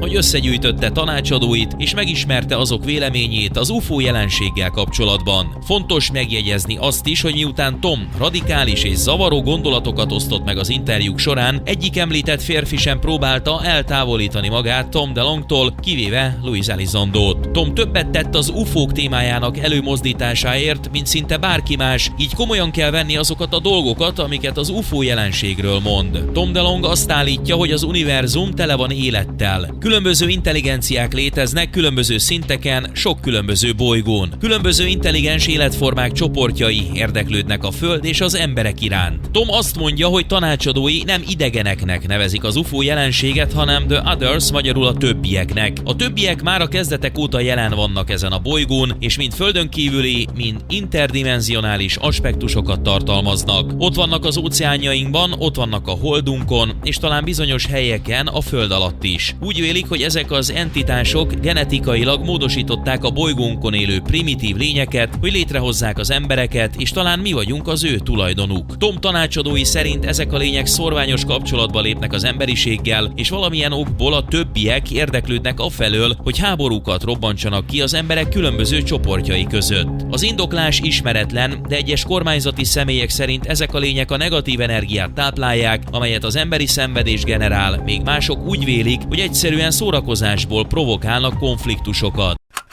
Obviously there are other things behind the secrecy, so but anyways, yeah. All right, let's just do we still have time, because I would have a few more questions, please. I'd like to also discuss the Deckham Woods case as well, which is Scotland's biggest case, another case, if we'll have time. Is that okay? Yes, please. Okay. This case I'm about to discuss with you and your viewers was the case that took me off the skeptical fence and made me a believer in UFOs. Okay. 1979. I'm 22 years of age, and I heard something on the radio about a forestry worker in Scotland who had an encounter with a UFO in front of him. So I quickly made myself known to the gentleman, and I attended his house. All the media were there, TV people, there were newspaper people, and he said to me, "Are you Malcolm? I went, you're not a television? No, I'm just an interested man in this subject." come over here. I'm going to talk to you. He got rid of everybody else. He only wanted to talk to me. And this is the story he told me. First and foremost, I should make you aware that he is a war hero. He fought over in France in D-Day 5. He helped liberate Bergen-Belsen, the Nazi concentration camp. After the war, he relocated in Scotland. Like most people, he had no interest in UFOs. So he started a job with the Livingston Development Corporation. Livingston is a town in central Scotland near Edinburgh. He was working in the forestry department, and it was a job part of which was to ensure that no cattle or sheep strayed into the woods and make sure all the thoroughfares are tidy. So on the morning of November the 9th, 1979, jumped into his pickup truck. He drove up to Decmont Woods, accompanied by his Irish red setter dog, Lara, a beautiful dog. Jumped out the truck, started walking down this forestry ride, trees to the left, trees to the right, and it opened up to a clearing, about a 40-foot clearing. And he couldn't believe what he was looking at. About 20, 30 feet above this little clearing was this massive dome-shaped object with a flange going around its perimeter and cross-like projections sticking up from the flange, and then it would disappear and reappear, solidify, desolidify. What on earth is this? And of course his dog was barking at this thing furiously. He's never seen the likes of this in his life. Then suddenly what resembled 2 Second World War sea mines, those spherical balls with the spikes and used to bounce in the shipping lanes, and if any ship came near it, bang. Similar to that, 2 of them dropped down from beneath this craft, hit the grass and started rolling across the grass towards him. He's like, whoa, whoa, whoa, what's going on here? They stopped and they projected these spikes to his person and pulled him upwards and towards this larger craft. Now, in my interview with Robert Taylor, he says, I remember, Malcolm, a horrible burning smell pervading the whole area and a swishing sound, and then lost consciousness. When Robert Taylor regained consciousness, thank God this big object was gone, the smaller spheres were gone, but there were all of over 40 holes and marks in the grass, triangular and circular impressions in the grass, and also 2 track-like marks, ladder-like marks in the grass, which were not there before. He had inspected these forests, every day, and he'd never seen that before. So he looked, and his trousers were all ripped. His jersey was muddy, and he went to his pickup truck to radio base. He needed help. Yeah. He couldn't speak. He had lost his voice. He had a nasty headache. He had a graze under his chin. He had a graze on his forehead, and somehow he managed to reverse the back wheels of his truck into a little shallow ditch. So the back wheels are turning. He couldn't get out. So he struggled to his home in Deans. Deans is a small village near Livingston. And when his wife saw him, she went, what's happened to you? Look at you. Your trousers are ripped. What's happened to you? He said, I've been attacked. Attacked by men? Men attacked? No. A spaceship thing. So she said, oh, come inside. Don't be so stupid. There are no such things as spaceship. Come in. And then she went, wait a minute. I've been married to this man for over 40 years. He would never make up a story like that. Bob, what happened to you? And he proceeded to tell her. It was a huge thing with a big round dome, a very dark grey colour, and it had a big flange going all the way around. I could see arms sticking out of this flange with what I took to be blades on the top. As I stood here, there was 2 balls came out, 2 balls. I think they'd be about 3 feet in diameter with about 6 spikes. And they were rolling on these spikes. And they came right up beside me. And I remember feeling a tug at that time. And a very powerful smell, a choking sort of smell. And that was it. It looked terrible when he came in the door, and he just stood at the door, and I said, "Have you had an accident with your lorry?" And he said, "No, I've been attacked." And I said, "What with?" And he said, "A spaceship." And I said, "Oh, goodness me, there's no such a thing as a spaceship. I'm going to phone the doctor. You must have fell and hurt your head." He looked quite shocked, and he was drained. He was right white, and his face was dirty, and he had a red scar here. And his clothes were all dirty, and his trousers. And then he told me his trousers had been torn.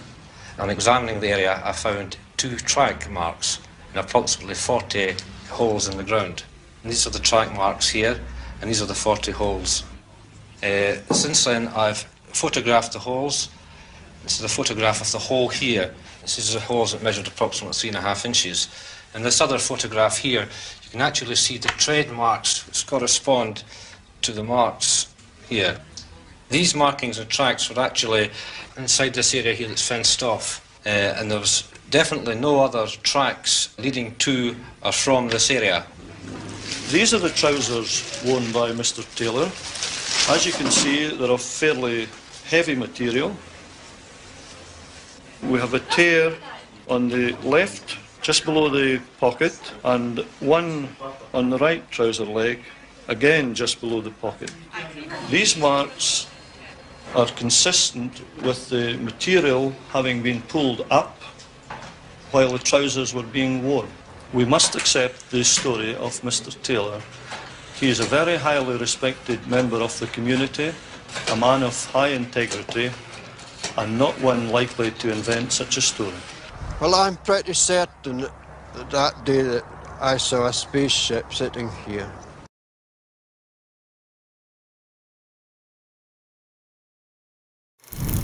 So, long story short, he was asked, the local doctor attended the family home, and he, put the elevated chest rate. He had the heartbeat was moving quite fast, and he had his boss, Malcolm Drummond. So Malcolm Drummond and Robert Taylor went up to the woods. There you go. All the marks were there. Now the police became involved because this was an assault by person or persons unknown. They fenced off the area so the public couldn't get in, and because it was a crime scene, Sabi. It was a crime scene with these marks and that. And yeah. I have interviewed the police officers, and one of the police officers said, "Malcolm, I know the man. I know the man personally. Straight-laced man. He would never make up a story like this." And it's just such an incredible tale. And the thing is, UFOs were seen in that area the weeks before and the weeks afterwards. The trousers, which I have here in my office here, the trousers were analysed by the chief forensic scientist, the top man in Scotland, analysed these ripped trousers, and he said, "Malcolm, these trousers were ripped in a mechanical manner. These trousers were ripped forcibly. They were not ripped by any forest debris or sharp twigs or sharp stones or barbed wire. No, these were done mechanically." And so, like a number of the books that I've written, the A70 book, Socky Poltergeist, I had to get all the facts together to do a standalone book about Scotland's Decmont Woods case. And like any book I write, Sabi, I always like to be sceptical. I always like to ask the questions that the skeptics would ask. And one of the skeptics said, "Well, maybe Robert Taylor ate poisonous berries like Atropa belladonna. These are berries, if you ingest them, they can cause hallucinations, delirium." There were no berries of that nature in Decmont Woods. And it's just, I could go on. It's an astonishing case. No, I know about this case actually. Okay. Yeah, it's just, but no, thank you for telling me, and obviously your investigation, and for the Hungarian audience, it probably is going to be new. But yeah, it's super weird. Yes, with these hikes, and it's not a usual, or it's not something that you hear. Not like I know all the cases, but But when I heard this first time, I was like, nah, that's maybe, yeah, that's weird. Yeah, I don't know where to put it. Yeah. And his dog never went back to the woods. When he went up with his dog on other occasions, it reared. It didn't want to go any further. It stayed away from that area, which is bizarre. Yeah. Yeah, it is. But yeah, thank you for sharing with us. All right. Do we still have some time for a quick fire round? Yeah, sure. Questions? Yeah. All right. One sec. So closing yes, no questions. Are there any more mutilation cases in Scotland that might be UFO related? Not to my knowledge, no. No? Okay. Are there any UFO cases in Scotland or Britain that involved religious figures? No. No? Okay. Do you think that the ET hybrid program is real? Yes, I do. All right. I thought you were going to say no to everything. No. Okay. Do you think the US or other government has made deals with ETs? I think there's a high probability that is the case, yes. Yeah. All right. Do you think ETs have underwater alien base on Earth? Absolutely, definitely, yes. All right. Yeah, because some of these, questions actually we did go through already. Do you think the ETs have bases on the moon? It's 50-50 with that answer. They may well, if they did, it would be under the moon's surface. But I don't know. Yeah. Do you think the ancient civilizations are connected to the UFO phenomenon? You mean ancient aliens, and have they always been with us? Ancient civilizations, I mean, sorry, maybe it's a wrong question yet. I'm still working on this. Like structures, so some of the pyramids all over the place, like, Mexico, Egypt, like, the Peru, Nazca lines, and there is just so many of these weird. Well, I'll give you a longer answer for that one. It won't be quick fire. I'll give you a longer answer. Sorry. Yeah. I may fall out with yourself and your viewers because I honestly don't believe that aliens helped mankind build the pyramids or the Mayan pyramids, etc. Because back then, mankind didn't have any technology. He only had himself and his brain. How am I going to do this? How am I going to construct the pyramids? And we have on record all the statements from the slaves and how they were fed and all that, etc., etc. Mm-hmm. I could be wrong, maybe, but I don't think ancient aliens assisted mankind with any structures, more so even Stonehenge. I think we did it ourselves. I really do. Okay, thank you. Let's see. So, do you think that crop circles are made by non-human entities? Maybe not all, but there are some. There are some weird ones. Yes. Yeah. Okay, again, a longer answer. Sorry. That's fine. Apologies. Thank you. I know a number of people who make crop circles. I know them very, very well. And it's so easy. They have a team of people. Each has a quadrant of a circle. They look at it before they go out. And that's your quadrant, that's your quadrant. You're only doing this. And they have done this. Now, my friend who makes crop circles in Wiltshire in England says, Malcolm, I make them, yes. Even I can't explain this. Well, what can't you explain? When we're making the crop circles, we see balls of light come down and weave in and out of the crop stems. We've also seen shadowy figures at the edge of the crop fields, thinking it must be the farmer on. The farmer's found us out. He says, Malcolm, I walked up to what I thought was the farmer, the shadowy figure, and he disappeared. There were nobody there. So whilst a lot of crop circles are man-made, there is still a phenomenon. There is still something anomalous, something weird associated with the crop circles, yeah. Yeah. Okay, yeah. I agree with you there, and many other questions.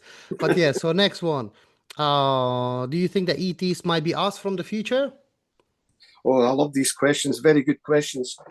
there is, if they are us from the future, we've so genetically changed that we're still humanoid. We've still got the two legs and the arms, a different shaped head. God, that's a difficult one. You can say maybe. I'm sitting on the fence with that one. I don't know. Yeah. Yeah, it's just. All right. Do you believe consciousness plays a key role in how people perceive UFOs? Yes, I do. I do. It plays a big part. And I think the more psychically aware, the more psychically attuned a person is, they will see that, be it a UFO or a spirit. And so, yeah, I think consciousness and perception plays a big, big part in people seeing the strange world of the paranormal, for sure. Yeah. Yeah.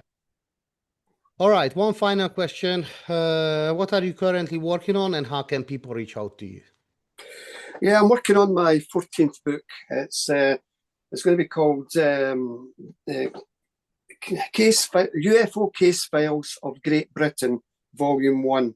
And I've got so many case files in my office. I need to get them out there. Mm-hmm. And so the only way I can do that is through my lectures or through putting it through in these cases in a book. People can reach me via Facebook, Malcolm Robinson on Facebook. They can reach me via email, which is malkspi@yahoo.com, but I'm sure you'll have that up in your notes, etc. Yeah. I would love to hear from anybody in Hungary who has seen something weird and bizarre. I'm not an expert. I can only give you my valued opinion. And I must thank your good self, Sabi, for having me on your show. You're a wonderful guy. Wonderful what you're doing in Hungary. We need more guys like you to spread the world, to spread the word and get that out there, you know? Yeah, yeah. All right. Thank you very much, Malcolm. Thank you for coming and being with me in the show. It's been a pleasure, and long may your shows continue. You're doing well. You're doing great. All right. Thank you very much. Sziasztok, remélem tetszett az interjú. Ha így van, ne felejtsd el lájkolni a videót, feliratkozni a csatornára, és megosztani legalább egy ismerősöddel. Ezzel rengeteget segítesz a munkámban. Köszönöm, hogy végignézted, és további szép estét kívánok.